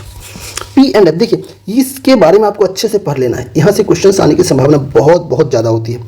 तो P एंड F बोला जा रहा है। देखिए ये वाला जो पोर्शन है ना, ये P वाला पोर्शन है, तो P पोर्शन आपको समझना बहुत जरूरी है। और F कहाँ है, यहाँ पे है। तो P और F के बीच बोला जा रहा है। तो इसमें से आकृति देखिए, यहाँ जो पोर्शन है ये P है, देखिए यहाँ, और ये F है यहाँ पे, और इसके बीच में एक वस्तु को रख दिया गया है, और वस्तु को रखे हैं तो ये कहाँ बन रहा है, देखिए इस साइड बन रहा है, तो ये मिरर के दूसरे साइड बन रहा है।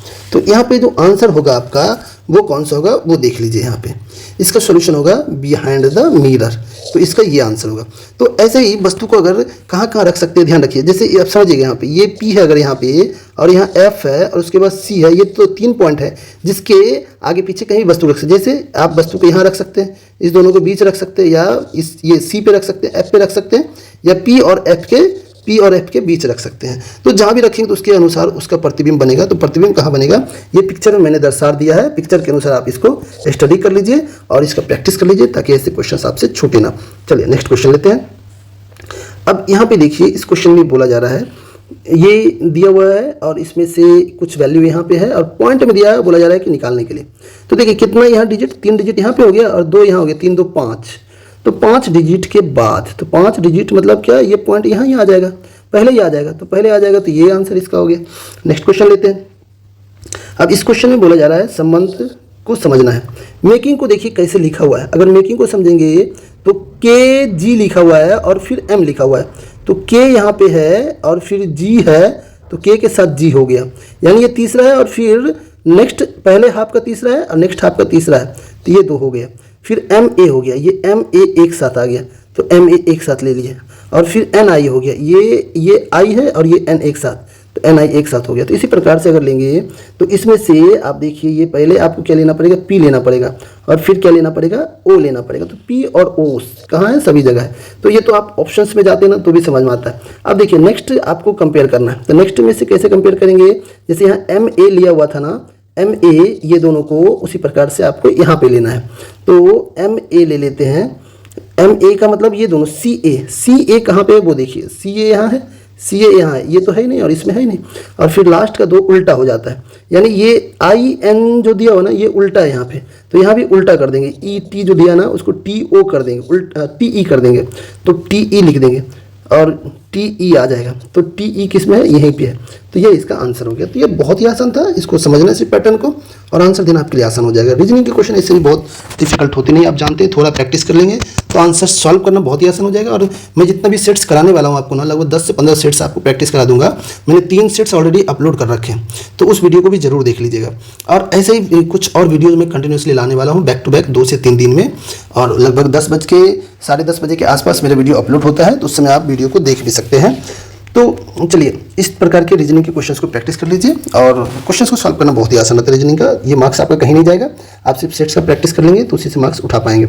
और मैं कुछ स्पेशल वीडियोज़ भी लाऊंगा रीजनिंग से संबंधित, जो क्वेश्चंस ज़्यादा इंपॉर्टेंट होंगे, जो जिसके आने की संभावना रहेगी, उसको देख करके आप आसानी से मार्क्स ग्रैब कर पाएंगे। चलिए नेक्स्ट क्वेश्चन लेते हैं। नेक्स्ट क्वेश्चन में यहाँ दिया हुआ है, अमेरिकन ब्रॉडकास्टिंग कॉरपोरेशन के टीवी कार्यक्रम क्वांटिको में कौन सी प्रसिद्ध भारतीय अभिनेता ने अभिनय किया है मतलब वो करंट अफेयर से संबंधित होगा। चलिए इसको हटा देते हैं, अब नेक्स्ट क्वेश्चन लेते हैं। अब इस क्वेश्चन को समझिएगा, यहाँ पे दिया हुआ है एक रेलगाड़ी काजीपेट से प्रातः 5 बजे चलती है और दोपहर 3 बजे बेंगलोर पहुँचती है। देखिए समझिएगा, ये अगर आप बता रहे यहाँ इस प्रकार से, ये है काजीपेट और ये है बेंगलोर। अब काजीपेट से कितने बजे चला, 5 बजे। 5 बजे क्या प्रातः चला, यानी 5 AM लिख दिया, और फिर कितने बजे पहुंचा, 3 बजे दोपहर को, यानी 3 PM बोल दिए इसको। अब बोला जा रहा है एक अन्य रेलगाड़ी बेंगलोर से प्रातः 7 बजे चलती है और शाम 5 बजे काजीपेट पहुंचती है। बेंगलोर से प्रातः 7 बजे चलती है। ये क्वेश्चन जो बता रहा हूँ ना, समझिएगा, सॉल्व करना बहुत बहुत आसान है। लोग क्वेश्चंस को समझ ही नहीं पाते हैं तो सॉल्व कर नहीं पाते, तो इस क्वेश्चन को समझेंगे ना तो देखेंगे क्वेश्चंस को सॉल्व करना बहुत ही आसान है, मात्र 10 से 15 सेकंड में आप सॉल्व कर पाएंगे। तो पहले इसको समझ लीजिए अच्छे से। देखिए, और क्वेश्चंस को सॉल्व करना बहुत बहुत आसान है। देखिए, ये 7 बजे चलता है और 5 बजे काजीपेट पहुँच जाता है, तो 5 बजे शाम को पहुँचता है, तो ये इतना PM हो गया। अब यहाँ समझना क्या जरूरी, देखिएगा, मान लीजिए दोनों रेलगाड़ियों एक समान चाल से चल रही है, तो दोनों रेलगाड़ियों आपस में कब मिलती है ये बोला जा रहा है। एक इधर से चला और एक इधर से चला, तो वो कब मिलती है ये पूछा जा रहा है। देखिएगा, अब देखिए 5 और 3, अगर सवेरे 5 बजे चला और शाम को 3 बजे पहुंचा, तो टोटल अगर देखेंगे समय की बात करेंगे तो टोटल समय यहाँ पे कितना हो गया। अब देखिए, काजीपेट से अगर बेंगलोर जाती है पहली ट्रेन, तो 5 से 3 के बीच अगर समय निकालेंगे तो 10 घंटा आता है, यानी 10 घंटे में काजीपेट से बेंगलोर पहुंच जा रही है। सिमिलरली जो बेंगलोर से काजीपेट जा रही है दूसरी ट्रेन ना, उसका अगर समय निकालेंगे तो वो भी 7 5 12 और प्लस 5 10 घंटा, ये भी 10 घंटे लगाती है। अब देखिए, जब दोनों 10 घंटे लगा रही है ना, तो समझना बहुत ही आसान है। अब इसको कैसे समझेंगे वो देखिए, आप क्या कीजिए, ये 7 बजे, ये दूसरी ट्रेन 7 बजे सवेरे चली है, लेकिन पहली ट्रेन कितना 5 बजे चली है, तो इसको 7 बजा दीजिए, यानी 2 घंटे चल चुका है ये।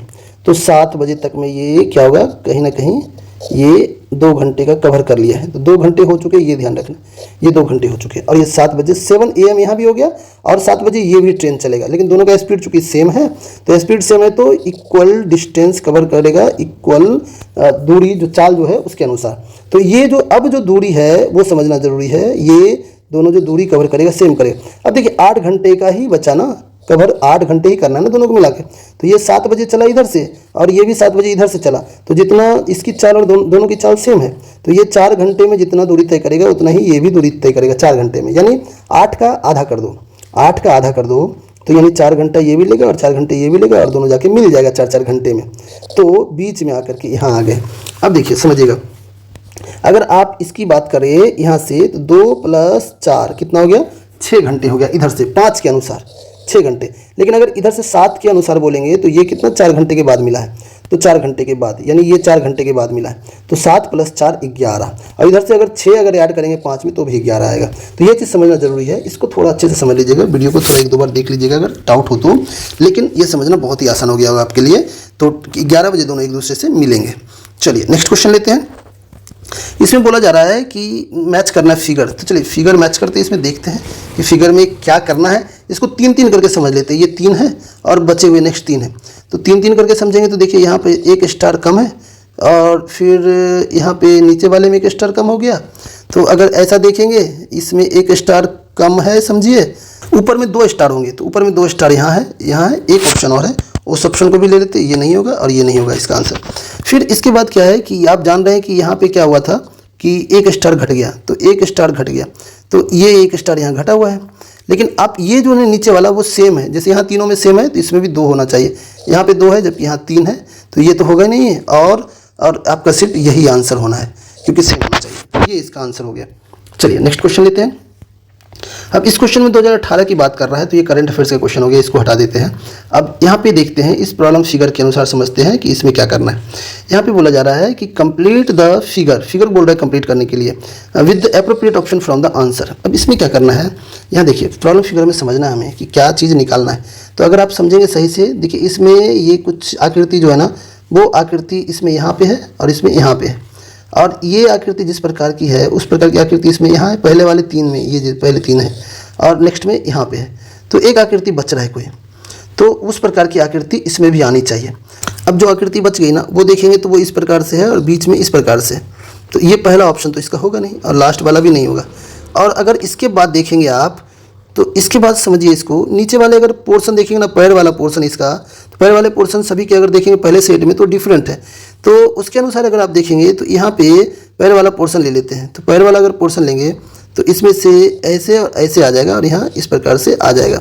तो इसमें से अगर आप देखेंगे, और ऊपर देखना जरूरी है, ये तो मैच कर ही रहा है इसमें बी और सी में, ऊपर वाला पोर्शन मैच करते हैं। ऊपर वाले पोर्शन में देखिए, ऊपर वाले पोर्शन में क्या आएगा, यहाँ पे ऊपर वाले पोर्शन में वर्ग आएगा, इस प्रकार से आएगा, यानी अगर इस प्रकार से आएगा तो कहाँ है, ये ऑप्शन बी में है, तो ऑप्शन बी इसका सॉल्यूशन होगा। इसको आप फिगर को देखिए, पहले सेट जो 3 दिए इसको कंपेयर कीजिए, उसमें जैसे ये डॉट ऊपर दिया ना, वो फिगर अलग अलग, एक सर्किल है, एक स्क्वायर, एक त्रिकोण यानी ट्रायंगल है, तो त्रिभुज या ट्रायंगल या त्रिभुज जो भी बोल दीजिए आप, तो उसका अंतर समझिए और इसका आंसर निकाल लीजिए। चलिए नेक्स्ट क्वेश्चन लेते हैं। नेक्स्ट क्वेश्चन में देखिए यहाँ पे दिया है, दी गई युक्ति पर विचार करें और तय करें कि दी गई हुई पूर्व धारणाओं में से कौन सा निहित है। अब देखिए पूर्व धारणाओं को मैंने आपको कई बार समझाया है कि ऐसे क्वेश्चंस को सॉल्व करने के लिए क्वेश्चन में जो दिया गया ना उसके अनुसार ही सोचना है आपको, यानी पॉजिटिव लेके नेगेटिव वाला चीज़ नहीं समझना है। देखिए यहाँ क्वेश्चन में दिया है, सभी लड़कियों को उपन्यास पढ़ना पसंद होता है, ठीक है, लड़कियों को उपन्यास पढ़ना पसंद होता है, तो उसके अनुसार ही सोचना है आपको। पहले दिया पूर्व धारणा केवल उपन्यास ही पठनीय होता है, ये यहाँ पे गलत बोला जा रहा है, क्योंकि कई सारी चीज़ है जो पढ़ते हैं लेकिन उसमें से उपन्यास पढ़ना पसंद होता है, ये अच्छी बात है। तो केवल शब्द अगर आ जाएगा ना तो ये वो रॉन्ग हो जाता है, ये ध्यान रखना है, तो ये तो गलत हो जाएगा। किसी भी लड़की को कुछ और पढ़ना पसंद नहीं होता है, अब ये गलत इसलिए है क्योंकि पढ़ना होता है कुछ या नहीं होता उससे मतलब नहीं, मतलब ये है कि उपन्यास पढ़ना पसंद होता है, तो उपन्यास से संबंध में बोलो या फिर उससे जुड़ा हुआ कुछ बोलना है। अब कुछ भी पढ़ना पसंद है नहीं, उससे मतलब तो है नहीं यहाँ पे, तो उसके बारे में कुछ मतलब ही नहीं रहता है, तो इसमें से दोनों में से कोई नहीं होगा। तो इसका ऑप्शन डी में बोला जा रहा है, neither 1 not 2 is sufficient two is implicit, तो 1 और 2 दोनों में से कोई नहीं होगा। चलिए अब नेक्स्ट क्वेश्चन लेते हैं। इस क्वेश्चन में देखिए बोला जा रहा है, एक तांबे की तार को मोड़कर एक वर्ग बनाते हैं। देखिए तांबे की तार अगर एक सीधी तार है और इस तार को मोड़ करके क्या बना रहे हैं, एक वर्ग बना रहे हैं, तो चलिए वर्ग बना लिए कुछ इस प्रकार से। अब वर्ग अगर बना लिए, अब बोला जा रहा है तांबे की तार की लंबाई मालूम है नहीं, जिसका क्षेत्रफल बोला जा रहा है 121 है। अगर क्षेत्रफल 121 है तो ये निकल जाएगा 11, ये भी 11, ये भी 11 और ये भी 11 है, तो टोटल जो लंबाई हो गई, ये कितनी लंबाई हो गई इसकी, 44 हो गई लंबाई, तो तार की लंबाई निकल गई। और अगर ये निकल गया, बोले इसी तार को मोड़ कर एक वृत्त बना रहे हैं, तो वृत्त बना देते हैं, और वृत्त का यहाँ जो दिया परिधि वो 44 मीटर है, और बोला यार वृत्त का क्षेत्रफल कितना होगा, तो क्षेत्रफल निकाल लेंगे। अगर परिधि दिया है 2πr, तो r का निकाल लीजिए वैल्यू कितना होगा, 44/2π, 44/2π। अब कैंसिल भी कर लेते हैं इसको, पाई का वैल्यू अगर बोलेंगे कितना होगा, तो 44/2 22 और 7 ऊपर चला जाएगा, 22/7 बोलेंगे तो ये 2 हो जाएगा, 2 2 कट जाएगा, 7 आ गया ओनली। अब ये तो बहुत ही आसान हो जाएगा। एरिया अगर निकालना है तो पाई r स्क्वायर बोलते हैं, तो पाई का मतलब कितना हो गया, 22/7, तो गुने 7 और फिर गुने 7 बोल देंगे, एक साथ कट गया, गुना कर देंगे 154 हो जाएगा, यानी इसका आंसर कितना हो जाएगा 154। अगर इसको आपको और फास्ट सॉल्व करना है तो उस फास्ट सॉल्व करने के लिए आपको ट्रिक समझना पड़ेगा। अब चलिए इसका ट्रिक मैं बता देता हूँ। यहाँ पे जो इसका ट्रिक है, इस ट्रिक को समझ लीजिए अच्छे से। तो इस क्वेश्चन में क्या करना होगा, जब भी एरिया निकालना है सर्किल का, तो वो ध्यान रखना पाई r स्क्वायर फार्मूला होता है। अब पाई का मतलब कितना होता है, 22/7, तो यानी 22 से गुना होना चाहिए, यानी 22 ना देख करके आप 11 देख लो, 11 भी देख सकते हैं। तो आप 11 पहले 22 भी चेक कर, पहले आप 11 चेक कर लो, फिर 11 हो, अगर ज़्यादा डिवाइड होगा तो 22 से कर लेना आपको। यानी आप पहले 11 देखो, ये तो गुना होगा नहीं 11 का गुना ये भी नहीं होगा, ये भी नहीं होगा, बस एक ही है जो 11 से भाग होगा, यानी ये 11 का गुना में है। तो ये बहुत ही आसान था। तो इस ट्रिक का इस्तेमाल करेंगे तो कई क्वेश्चन बहुत आसानी से निकल जाएंगे आपके। चलिए अब इस क्वेश्चन में आइए। देखिए इस क्वेश्चन में देखिए क्या करना है, यहाँ पे इस क्वेश्चन में क्या करना है वो समझिए। इस क्वेश्चन में इस प्रकार से संबंध दिया हुआ है, तो नेक्स्ट क्या आएगा वो पूछा जा रहा है। तो अगर आप सही से देखेंगे तो ये और इसमें यहाँ पे देखिए एक घट गया, और बाद में देखिएगा तो समझ में आएगा आपको कि यहाँ पे एक घट गया और फिर पुनः यहाँ पे एक घट गया और उसके बाद यहाँ घटेगा। तो ऊपर जैसा है वैसा ही देखिए आकृति कहाँ है, वो उस प्रकार की आकृति अगर देखेंगे ऑप्शंस में तो उस प्रकार की आकृति यहाँ पे दिया हुआ है, और ये नहीं है, ये नहीं है, ये नहीं है, यानी ऑप्शन सी हो जाएगा। इसी से समझ में आ रहा है। तो ये ऑप्शन सी इसका सॉल्यूशन हो गया। चलिए नेक्स्ट क्वेश्चन लेते हैं।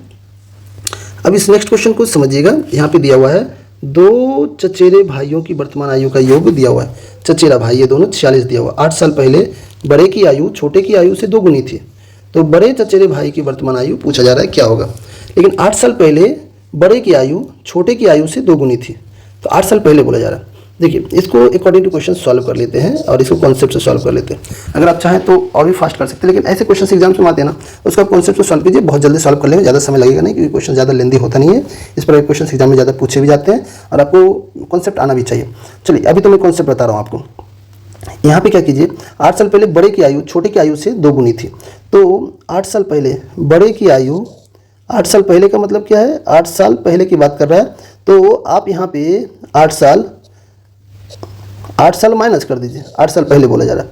8 साल पहले ये बड़े का आयु हो गया, छोटे की आयु से 2 गुना था, तो छोटे का आयु को सी लिख लेते हैं, और ये 8 साल पहले की बात कर रहा है। लेकिन 2 गुना कौन है, बड़ा भाई। तो आप इसको क्या कीजिए, 2 से गुना कर देंगे तो बराबर हो जाएगा। अब एक क्या कीजिए आप, b - 8 हो गया बराबर यहाँ से 2c हो गया और -8 दूनी 16 हो गया। तो यहाँ से किसका निकालना है, बड़े भाई का बोला जा रहा है, छोटे भाई का नहीं बोला जा रहा है।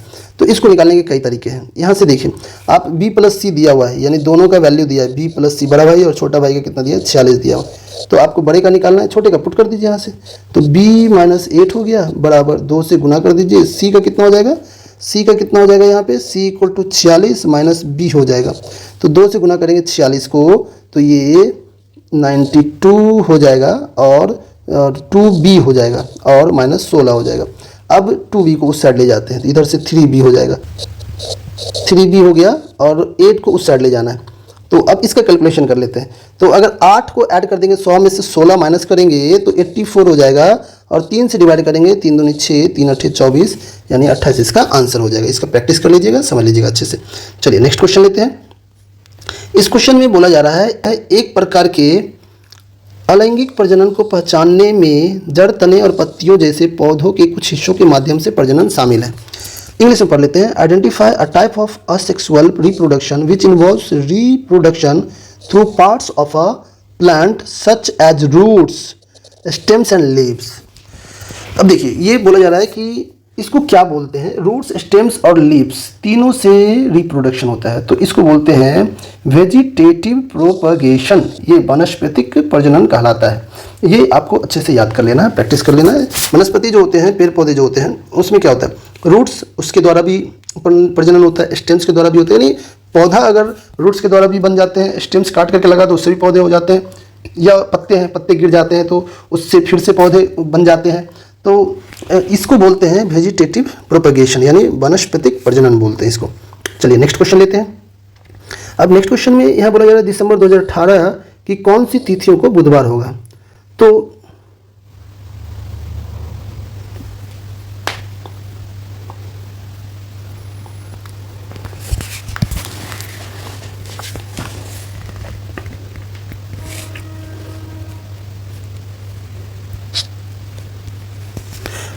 अब देखिए इस क्वेश्चन में बोला जा रहा है दिसंबर 2018 की कौन सी तिथियों को बुधवार होगा। On which dates of December 2018 will be Wednesday. तो दिसंबर 2018 का आपको निकालना पड़ेगा, पहला तारीख कौन सा होगा, 1 दिसंबर 2018। अब 1 दिसंबर 2018 निकालेंगे, उसके बाद महीने का 7 ऐड करेंगे तो आपको पता चल जाएगा कि कौन कौन सा दिन बुधवार होने वाला है। तो 1 दिसंबर पहले निकाल लीजिए कौन सा है। तो 1 दिसंबर निकालने के लिए इसके कुछ कोड्स होते हैं, उन सभी कोड्स को आपको पढ़ना पड़ेगा, याद करना पड़ेगा। कुछ कोड्स के आधार पर इसका सॉल्यूशन निकालते हैं। तो चलिए इसके बारे में मैं आपको लास्ट में बताता हूँ। तो इसके बारे में मैं आपको लास्ट में बताऊंगा। सारा क्वेश्चन जितने भी पहले उसको डील कर लेते हैं, फिर इसको मैं समझाऊंगा। और ऐसे क्वेश्चन अगर एग्जाम्स में आते हैं तो आपको जो मैं आपको ट्रिक बताने वाला हूँ उस ट्रिक के माध्यम से सॉल्व करना पड़ेगा। जितने भी यहाँ पे दिए हुए हैं सभी का कोड इस्तेमाल करेंगे और यहाँ पे लिख करके ऐड करेंगे, और ऐड करने के बाद कोई एक डेट निकलेगा, पर्टिकुलर दिन निकलेगा, और उस दिन के आधार पर फिर आपको समझ में आ जाएगा कि कौन कौन सा दिन बुधवार होगा। तो इसको हम लोग लास्ट में जानते हैं, क्योंकि हमें आपको कुछ कोड्स बताने की आवश्यकता पड़ेगी और उसके आधार पे आप निकाल पाएंगे। तो चलिए पहले इसके आगे के क्वेश्चंस को सॉल्व कर लेते हैं, इसको लास्ट में सॉल्व करेंगे। नेक्स्ट क्वेश्चन इसका देखते हैं। यहाँ पे दिया हुआ है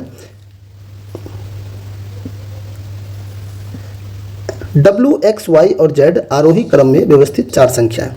इनमें से 3 न्यूनतम संख्याओं का औसत 18 है। न्यूनतम का मतलब हो गया W plus X plus Y, और इस तीनों का कितना दिया, औसत 18। तो अगर तीनों का औसत 18 है तो 18 तिया 54 हो गया। सिमिलरली बोला जा रहा है जबकि 3 अधिकतम संख्याओं का औसत 22 है। अधिकतम का मतलब हो गया x plus Y plus Z, पहला वाला छोड़ देना है, तो अधिकतम 3 हो गया ये, और इसका कितना 22 है, तो 22 को 3 से गुना कर देंगे तो 66। सम ऑफ द 3 नंबर्स हो गया। तो अगर ऐसा करते हैं तो बोला जा रहा है आंकड़ों का परिसर क्या है, यानी रेंज पूछा जा रहा है। इंग्लिश बोलेंगे तो what is the range of the data, यानी छोटे और बड़े का अंतर निकालेंगे तो रेंज निकल जाएगा। तो उसमें क्या करेंगे, माइनस कर दीजिए। कैसे माइनस करेंगे, आप क्या कीजिए, इसमें से W plus X plus Y, पहला वाला इक्वेशन इसमें माइनस कर दीजिए। तो दूसरे में अगर आप पहला इक्वेशन माइनस कर देते हैं तो माइनस करने से आंसर निकल जाता है। कैसे, ये वाई वाई कट जाएगा, एक्स एक्स कट जाएगा, तो जेड माइनस डब्ल्यू, जेड बड़ा नंबर है, डब्ल्यू छोटा नंबर है, ये दोनों का अंतर देखिए निकल जाएगा। माइनस कर देंगे यहाँ से तो 12 आ जाएगा, तो इसका आंसर 12 हो जाएगा। नेक्स्ट क्वेश्चन लेते हैं। यहाँ पे बोला जा रहा है डैश की प्रक्रिया में लोहे को जस्ता की एक कोटिंग द्वारा संरक्षित किया जाता है।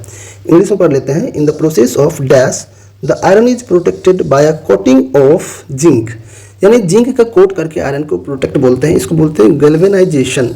तो इसको याद कर लीजिएगा, मोस्ट इंपॉर्टेंट है। गैल्वेनाइजेशन एक ऐसी प्रक्रिया है जिसमें जिंक की कोटिंग की जाती है आयरन पे।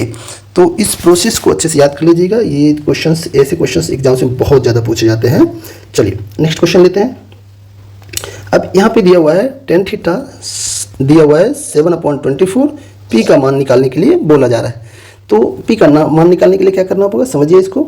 यहाँ सबसे पहले तो ट्रिपलेट आपको ध्यान रखना पड़ेगा। टेन थीटा का दिया हुआ है, कितना दिया हुआ है 7/24। अब ट्रिपलेट याद क्या रखना, इसको बोलेंगे आप परपेंडिकुलर और इसको बोलेंगे बेस, और हाइपोटेनस कितना हो जाएगा 25 हो जाएगा। वो कैसे, एक ट्रिपलेट इस प्रकार का होता है, इसको याद रखना है।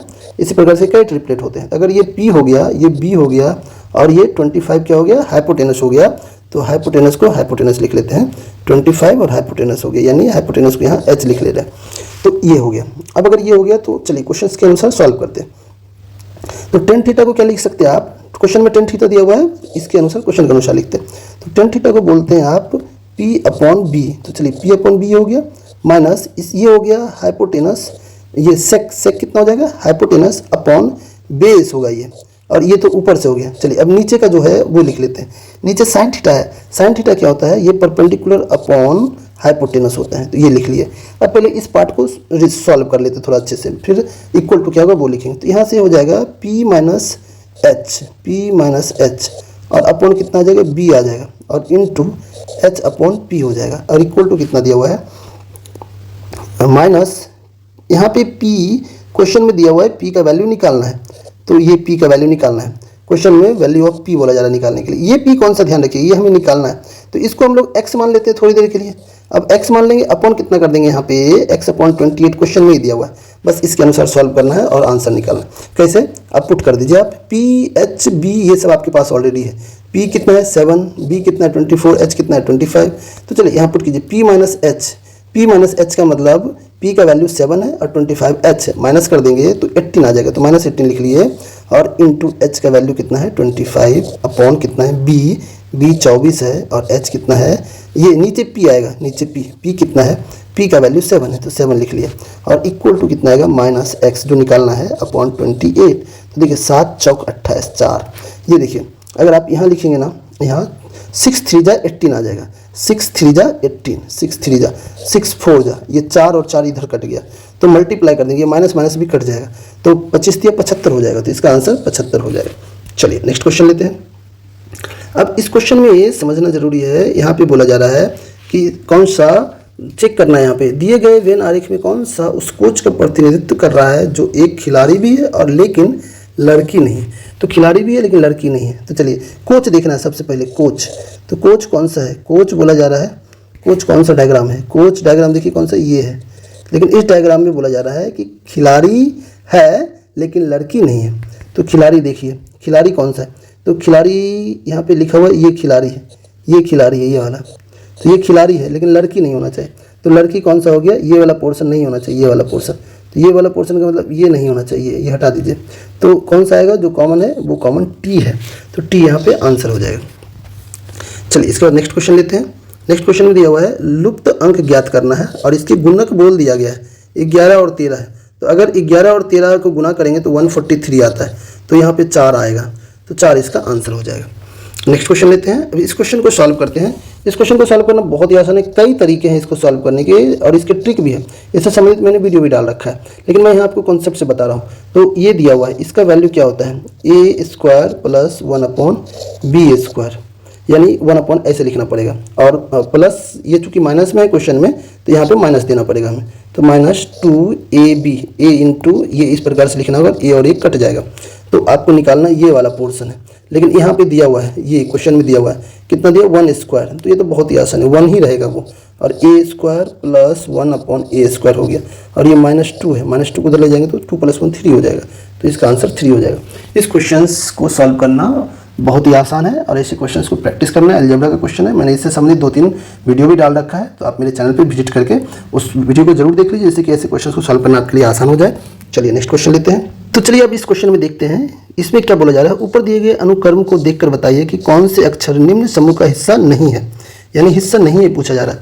यानी ये 4 जो समूह दिया हुआ है ना, इस 4 में से कोई एक है जो इस समूह का, इस समूह जो क्वेश्चन में दिया हुआ है ना, ये समूह इसका हिस्सा नहीं है, ये बोला जा रहा है। तो चलिए हम लोग ये पता करेंगे अभी कि इसका कौन सा ग्रुप है जो इसका समूह का हिस्सा नहीं है।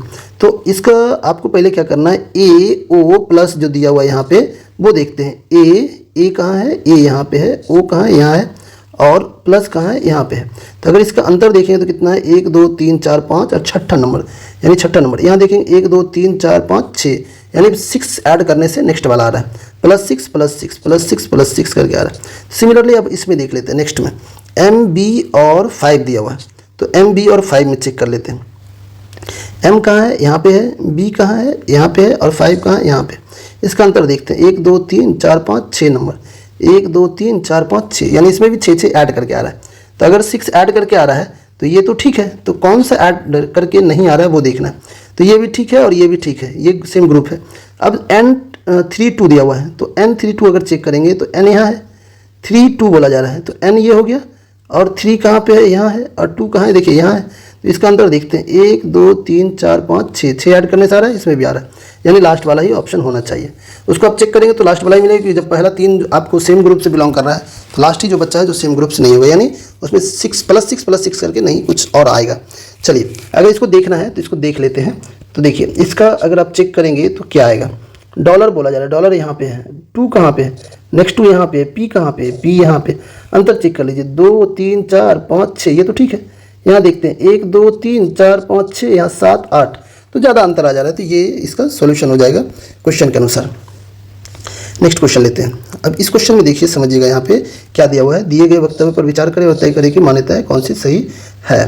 देखिए वक्तव्य क्या है, श्याम गीता को कहता है श्रीलंका तक पहुंचने का तरीका हवा और पानी के माध्यम से है। अब समझिए इस चीज़ को, अगर कोई किसी को बोल रहा है किसी चीज़ के बारे में तो उसको ध्यान रखना है, फॉलो करना, उसके अनुसार ही सोचना है आपको, यानी उसके विपरीत नहीं सोचना है। तो ये मान्यता होती है। तो श्याम अगर गीता को बोल रहा है ना, तो इसका मतलब गीता को आवश्यकता होगी उस चीज़ की, इसलिए श्याम बता रहा है उसको। लेकिन किसके बारे में बोल रहा है? श्रीलंका तक पहुंचने का तरीका हवा और पानी के माध्यम से। ये सीता पूछ रहा है, ये गीता पूछ रहा है किससे? श्याम से। तो चलिए यहाँ बोला जा रहा है गीता श्रीलंका की यात्रा करना पसंद करती है। अगर वो पसंद करती है का मतलब ये है कि वो पहले भी ट्रेवल कर चुकी होगी, तो फिर पूछने की आवश्यकता नहीं पड़ता। गीता श्याम से नहीं पूछता इसके बारे में। तो ये गलत हो जा रहा है, क्योंकि वो पहले यात्रा नहीं की होगी, पहली बार कर रहा है, तभी तो किसी से पूछेंगे, अदरवाइज क्यों पूछेंगे। तो ये पसंद करती है बोल रहा है यहाँ पे, तो गलत हो जाएगा। तो उसको जाना है, अगर बोलते हैं श्रीलंका जाना चाहती है, श्रीलंका की यात्रा करना चाहती है, तो चल जाता है। चलिए नेक्स्ट में देखते हैं, श्याम को लोगों को सलाह देने का शौक है। तो ये शौक नहीं होता है, जब कोई किसी से पूछता है तभी कोई किसी को बताता है, अदरवाइज शौक से, ये मान्यता ध्यान रखना, मान्यता शौक पे नहीं होता है। तो ये शौक गलत शब्द है, ये शौक अगर आपको मिलेगा कहीं सेंटेंस में तो वैसे ही सेंटेंस गलत हो जाएगा। तो इसमें से दोनों में से कोई नहीं है। आप बोलेंगे neither assumption 1 not 2 is implicit. चलिए अब नेक्स्ट क्वेश्चन लेते हैं। नेक्स्ट क्वेश्चन में यहाँ दिया हुआ है इसका वर्गमूल निकालना है। अब इस वर्गमूल से संबंधित मैंने एक वीडियो अपलोड कर रखा है, आप उस वीडियो को देख लेंगे तो वर्गमूल निकालना आपके लिए बहुत आसान हो जाएगा। और इसके पहले मैंने एक ALP 2018 का सेट से संबंधित एक वीडियो अपलोड कर रखा है, उसमें भी वर्गमूल का क्वेश्चन आया था, तो उसमें भी मैंने इसका ट्रिक बता रखा है, तो उसको भी देख लीजिएगा आप, जिससे आप प्रैक्टिस हो जाएगा और आसानी से सॉल्व कर पाएंगे। देखिए ऐसे क्वेश्चन को सॉल्व करने के दो तरीके हैं। तो पहला तरीका देखिए क्या है यहाँ पे कि 50 ये दिया हुआ है यहाँ 63, 57, 59 और 67। आप क्या कर सकते हैं, जैसे 60 लेंगे आप तो 60 का स्क्वायर करेंगे तो 36 आएगा, 60 का स्क्वायर करेंगे तो 36, लेकिन 32 है, यानी 60 से कम आंसर होगा, ये आंसर नहीं होगा, ये भी आंसर नहीं होगा। अब इस दोनों में से कोई होगा। अब देखिए 60 यानी 59 तो इसके 35 से 34 के आसपास आएगा, तो 57 ही इसका आंसर होना चाहिए, ऐसे बोल रहे हैं। और अगर इस दोनों में से चेक करेंगे तो 7 आएगा और ये 9 81 आएगा, तो ये तो होगा नहीं, तीसरा ऑप्शन। तो ये देखिए समझना बहुत ही आसान हो जाता है, तो इस प्रकार से सॉल्व कर सकते हैं। और एक तरीका और है, तो उस तरीके को जानना है तो आप इसके पहले मैंने वीडियो जो अपलोड कर रखा है उसको देख लीजिएगा, उसका लिंक मैं इस वीडियो के लिंक में दे दूंगा, वहाँ से आप देख लेना, तो उससे प्रैक्टिस आपका हो जाएगा। और मैंने इसके 2-3 वीडियो अपलोड कर रखे हैं वर्गमूल निकालने से संबंधित, उस वीडियो का भी लिंक मैं डिस्क्रिप्शन बॉक्स में दे दूंगा, तो आप उसको भी देख सकते हैं। चलिए नेक्स्ट क्वेश्चन ले लेते हैं। यहाँ पे बोला जा रहा है एक व्यक्ति अपनी सामान्य चाल के 4/5 चाल से चलने पर 15 मिनट देरी से पहुंचता है, तो उस दूरी को तय करने में लिया गया समय कितना होगा। तो चलिए इससे संबंधित मैं एक ट्रिक बता देता हूं, जिसके माध्यम से आप इसको प्रैक्टिस कर लीजिएगा। ऐसे क्वेश्चन एग्जाम्स में बहुत पूछे जाते हैं। तो अगर ऐसा क्वेश्चन रहेगा 4/5 जब इस दिया हुआ है और बोला जा रहा है 15 मिनट की बात किया जा रहा है, ये क्वेश्चन है। अब आपको सॉल्व कैसे करना ध्यान रखिएगा। सॉल्व क्या करना, ये इससे मल्टीप्लाई होगा ही होगा, ये ध्यान रखना, ये इससे मल्टीप्लाई होगा ही होगा, लेकिन इसका अंतर नीचे लिखना है, यानी 4/1 गुने 15, इस दोनों का अंतर नीचे लिखना है, ये ध्यान रखना है 4/5 का। तो 60 मिनट हो जाएगा, लेकिन डिवाइड किसी से नहीं होगा क्यों, नीचे 1 आ रहा है, तो 60 मिनट का मतलब 1 घंटा हो जाएगा, ये इसका आंसर हो जाएगा। अब यहाँ देखिए क्वेश्चन में दिया बंगाल का पहला विभाजन वर्ष डैश में हुआ था। The first partition of Bengal took place in the year, कब, ये 1905 में पहला पार्टीशन हुआ था और दूसरा पार्टीशन 1947 में हुआ था। कैसे, बंगाल को 2 भाग में डिवाइड कर दिया गया था। पहले जो डिवाइड किया गया था मुस्लिम और हिंदू के नाम पे डिवाइड कर दिया गया था, मुस्लिम का भाग अलग कर दिया गया था, तो बंगाल को 2 भाग में डिवाइड किया गया था पहले, लेकिन वो विफल हो गया था। अंग्रेज जब उसको डिवाइड किया था 2 भाग में तो वो विफल हो गया और 1911 में फिर दोनों एक पार्ट हो गया था, यानी बंगाल का विभाजन रद्द हो गया और वो एक हो गया था। लेकिन पुनः ये बंगाल को 2 भाग में बांट दिया गया था, जिसमें से बांग्लादेश बना था 1947 में, वो पाकिस्तान का भाग था उस समय बांग्लादेश नहीं था, वो पूर्वी पाकिस्तान था, लेकिन ये बाद में आज़ाद होकर के बांग्लादेश बन गया। तो बंगाल को जो 2 भाग में बांटा गया था 1947 में दूसरी बार, उसमें पूर्वी पाकिस्तान का पोर्शन था, यानी पाकिस्तान का जो पोर्शन था बंगाल का, वो पूर्व पाकिस्तान के नाम से जाना जाता था। बाद में वो आज़ाद होकर के बांग्लादेश बन गया। तो 2 बार बंगाल का विभाजन हुआ था, याद रखिएगा, पहला 1905 में हुआ था। चलिए अब नेक्स्ट लास्ट क्वेश्चन लेते हैं। इसमें लास्ट क्वेश्चन यहाँ दिया हुआ है।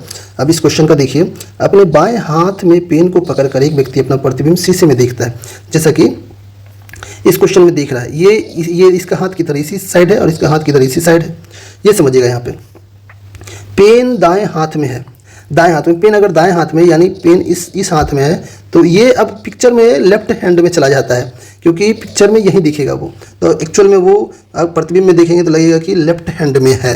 तो उनमें से किस घटना के कारण ऐसा होता है, तो इसको बोलते हैं लेटरल इन्वर्जन, पार्श्व व्युत्क्रमण बोलते हैं। प्रतिबिंब में आप जो आपका लेफ्ट होता है वो राइट दिखता है और आपका जो राइट रहता है ना वो लेफ्ट दिखता है प्रतिबिंब में, यानी दर्पण में। तो दर्पण में जो आपका प्रतिबिंब होता है वो आपका उल्टा दिखता है, लेफ्ट राइट और राइट लेफ्ट दिखता है, तो इसको बोलते हैं लेटरल इन्वर्जन। चलिए अब इसके बाद एक क्वेश्चन मैंने ड्रॉप कर दिया था, उस क्वेश्चन को जान लेते हैं। और वो क्वेश्चन था डेट से संबंधित, कि डेट का कौन सा दिन में, डेट से संबंधित, कैलेंडर से संबंधित, तो उस कैलेंडर के बारे में भी जान लेते हैं। फटाफट इस क्वेश्चन का सलूशन जान लेते हैं। और इसके लिए सबसे पहले ये ध्यान रखना आपको कि यहाँ पे कुछ कोड की आवश्यकता पड़ेगी। इसको 2 प्रकार से सॉल्व करते हैं, एक तो विदाउट कोड के इस्तेमाल से सॉल्व कर सकते हैं और दूसरा कोड की मदद से सॉल्व करते हैं। तो चलिए आज जो इस वीडियो में मैं आपको बताऊंगा वो कोड की मदद से बताऊंगा कि कैसे इसको सॉल्व करते हैं। तो इस ट्रिक को समझ लीजिएगा अच्छे से। और फिर नेक्स्ट वीडियो में मैं आपको विदाउट कोड की मदद से सिखाऊंगा। तो इस बार कोड की मदद से सीख लेते हैं इस वीडियो में, और उसमें क्या करना होगा, कैसे सॉल्व करेंगे उसको जान लेते हैं। तो देखिए यहाँ पे सबसे पहले क्वेश्चन में क्या दिया हुआ है वो लिख लेते हैं। यहाँ पे क्वेश्चन में दिया हुआ दिसंबर 2018 की कौन सी तिथियों को बुधवार होगा। चलिए इंग्लिश में पढ़ लेते हैं। On which dates of December 2018 will be Wednesday. तो आप क्या कीजिए, 1 दिसंबर पकड़ लीजिए और 1 दिसंबर 2018 निकाल लीजिए, ये कौन सा दिन पड़ता है। तो इससे आपके लिए आसान हो जाएगा सॉल्व करना। अब देखिए कोड मैं आपको बताता हूँ, उसके लिए 1 बाय 1 इसमें क्या करना होता है पहले ये जान लीजिए। सबसे पहले क्या कीजिएगा, ये जो यहाँ पे दिया हुआ है ये नोट डाउन कर लीजिए, ये 1 लिख लीजिए। फिर ये दिसंबर का कोड आएगा, तो दिसंबर का कोड क्या होगा वो लिखना होगा। उसके लिए देखिए क्या करना होगा, आपको ये याद रखना है, जो ट्रिक मैं बताने वाला हूँ इस ट्रिक को ध्यान रखिएगा। अगर इस ट्रिक का इस्तेमाल करेंगे तो आप बहुत ही आसानी से सॉल्व कर पाएंगे, और एटलीस्ट सॉल्यूशन तो आप निकाल ही पाएंगे। आप इसमें क्या करना पड़ेगा, 144 एक याद रखिएगा, फिर 025 याद रखिएगा, फिर 036 याद रखिएगा, और 14446 याद रखिएगा यहाँ पे। अब देखिए ये क्या है, 12 का स्क्वायर है, ये जो दिया हुआ है 144 12 का स्क्वायर है, और ये क्या है 5 का स्क्वायर है, फिर ये क्या है 6 का स्क्वायर है, और ये क्या है आप ये समझ सकते हैं कि 12 के स्क्वायर में 2 ऐड किया हुआ है। क्यों, क्योंकि 2 बार स्किप हो गया, ये देखिए ये और ये स्किप हो गया 12 का स्क्वायर के साथ, इसीलिए यहाँ पे आ जाएगा 146। ऐसे याद रखना आपको। अब ये क्या है, ये है जनवरी, ये है फरवरी, ये है मार्च, अप्रैल, मई, जून, जुलाई, अगस्त, सितंबर, अक्टूबर, नवंबर और दिसंबर। तो ये इसका कोड है, ये याद रखना आपको। अब देखिए, और ये कैसे याद रखेंगे, आसान है इसको याद रखना, वो भी मैंने बता दिया आपको। दिसंबर का कोड देखेंगे तो लास्ट में 6 आता है, तो इसको 6 नोट डाउन कर लेंगे। और एक चीज़ ध्यान रखना, ये नॉर्मल ईयर के लिए, ईयर 2 प्रकार के होते हैं, एक ऑर्डिनरी ईयर होते हैं और एक लीप ईयर होते हैं। लीप ईयर का मतलब जिसमें 4 से या 400 से डिवाइड हो जाता है, तो उसको लीप ईयर बोलते हैं। तो 4 से अगर डिवाइड होता है तो लीप ईयर होगा। तो आप क्या कीजिए, यहाँ पे लीप ईयर के केस में ध्यान रखना है कि इसमें 0 लिखना है। अगर लीप ईयर रहेगा, क्वेश्चन में दिया हुआ यहाँ ये समझिएगा, ये जो 2018 लिखा हुआ है ना, यहाँ पे अगर लीप ईयर होगा तो जनवरी में 0 लिखना होगा और फरवरी में 3 लिखना होगा, यानी एक एक कम कर दिए। ये याद रखना है आपको, मात्र इस चीज़ को समझिएगा, मोस्ट इम्पोर्टेंट है। तो अब चलिए इसको सॉल्व कर लेते हैं आगे। अब देखिए यहाँ पे क्या करना होगा, दिसंबर का कोड ले लिया आपने, ये क्यों नॉर्मल ईयर है तो दिसंबर में तो 6 ही आएगा, 6 ले लिया आपने। और ये 20 का इसका कोड समझिएगा, इसका 20 का कोड आएगा 6। अब ये समझना जरूरी है, 20 का कोड 6 कैसे आएगा। 20 का क्या होगा, आपको क्या करना है ये ध्यान रखना है। जैसे 16 बोलेंगे 1600, तो इसका कोड 6 आएगा। अब फिर 1700 बोलेंगे तो इसका कोड 4 आएगा, सीक्वेंस ध्यान रखिएगा। ये 1800 बोलेंगे तो इसका कोड 2 आएगा। 1900 बोलेंगे तो इसका कोड 0 आएगा। फिर 2000 बोलेंगे तो इसका कोड 6 आएगा, रिपीट हो जाएगा। तो ये याद रखिएगा। अब अगर इसका कोड याद रखते हैं तो देखिए कितना आसान हो जाएगा। और ज़्यादातर आपको क्या करना है, इस दोनों को ही याद रखना है, 1900 का 0 और 2000 का 6, क्योंकि क्वेश्चन ज़्यादातर इसी दोनों से पूछा जाता है। तो 6 तो लिख लिए आप, ये समझ रहे हैं, ये किसके किसका लिख लिए हैं। अब ये क्या करना है, जो 18 दिख रहा है ना, ये 18 को लिख लीजिए, 18 को लिख लीजिए। या अगर नहीं लिखना है ना तो 18 को नहीं क्यों लिखेंगे, क्योंकि 18 को 7 से डिवाइड करके डायरेक्ट लिख सकते हैं। जितने भी नंबर आप यहाँ लिखते हो ना उसमें 7 से डिवाइड करके लिख सकते हो। तो क्यों, क्योंकि 7 से अगर बड़ा है तो डिवाइड करके छोटा ले आओगे। अभी जो मैंने लिखा था ना, सारे नंबर 7 से छोटे थे, 7 से छोटा था, इसलिए लिखते चले गए। तो इस केस में यहाँ भी ये चूँकि बड़ा है तो इसको हम लोग 7 से डिवाइड करके लिख लेते, ज़्यादा सही रहेगा। या अगर आपको कोई कन्फ्यूजन ना हो, आप ये चाहते हैं कि पहले सीख ले इसको और लास्ट में आप इसको शॉर्ट में करना चाहें तो और भी फास्ट कर पाएंगे, यानी 7 से डिवाइड करते हुए लिखेंगे। अभी मैं आपको कलेक्ट करके बता रहा हूँ कैसे कैसे लिखना है।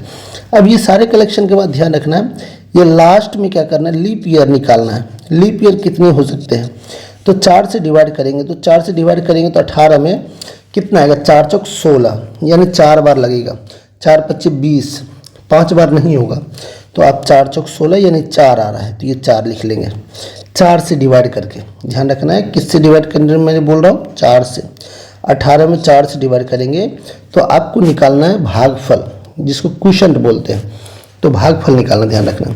4 चौक 16, 4 पच्चीस 20, 5 नहीं आएगा, 5 बार में नहीं लग रहा है, 4 बार में लग रहा है। अब इन सभी को जोड़ करके 7 से डिवाइड कर दीजिए, या आप जहाँ पे पॉसिबल है वहाँ डिवाइड करते चले जाइए। जैसे देखिए 7 से डिवाइड करेंगे, ये हटा दिया हमने यहाँ पे।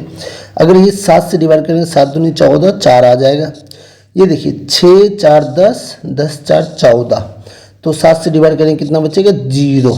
बस अगर ये समझ रहे ना तो देखिए ये कौन सा दिन होगा ये आप आसानी से बता पाएंगे। अब इसके लिए क्या करना होगा आपको, देखिए आपको ये याद रखना है, रविवार को 1 काउंट करना है।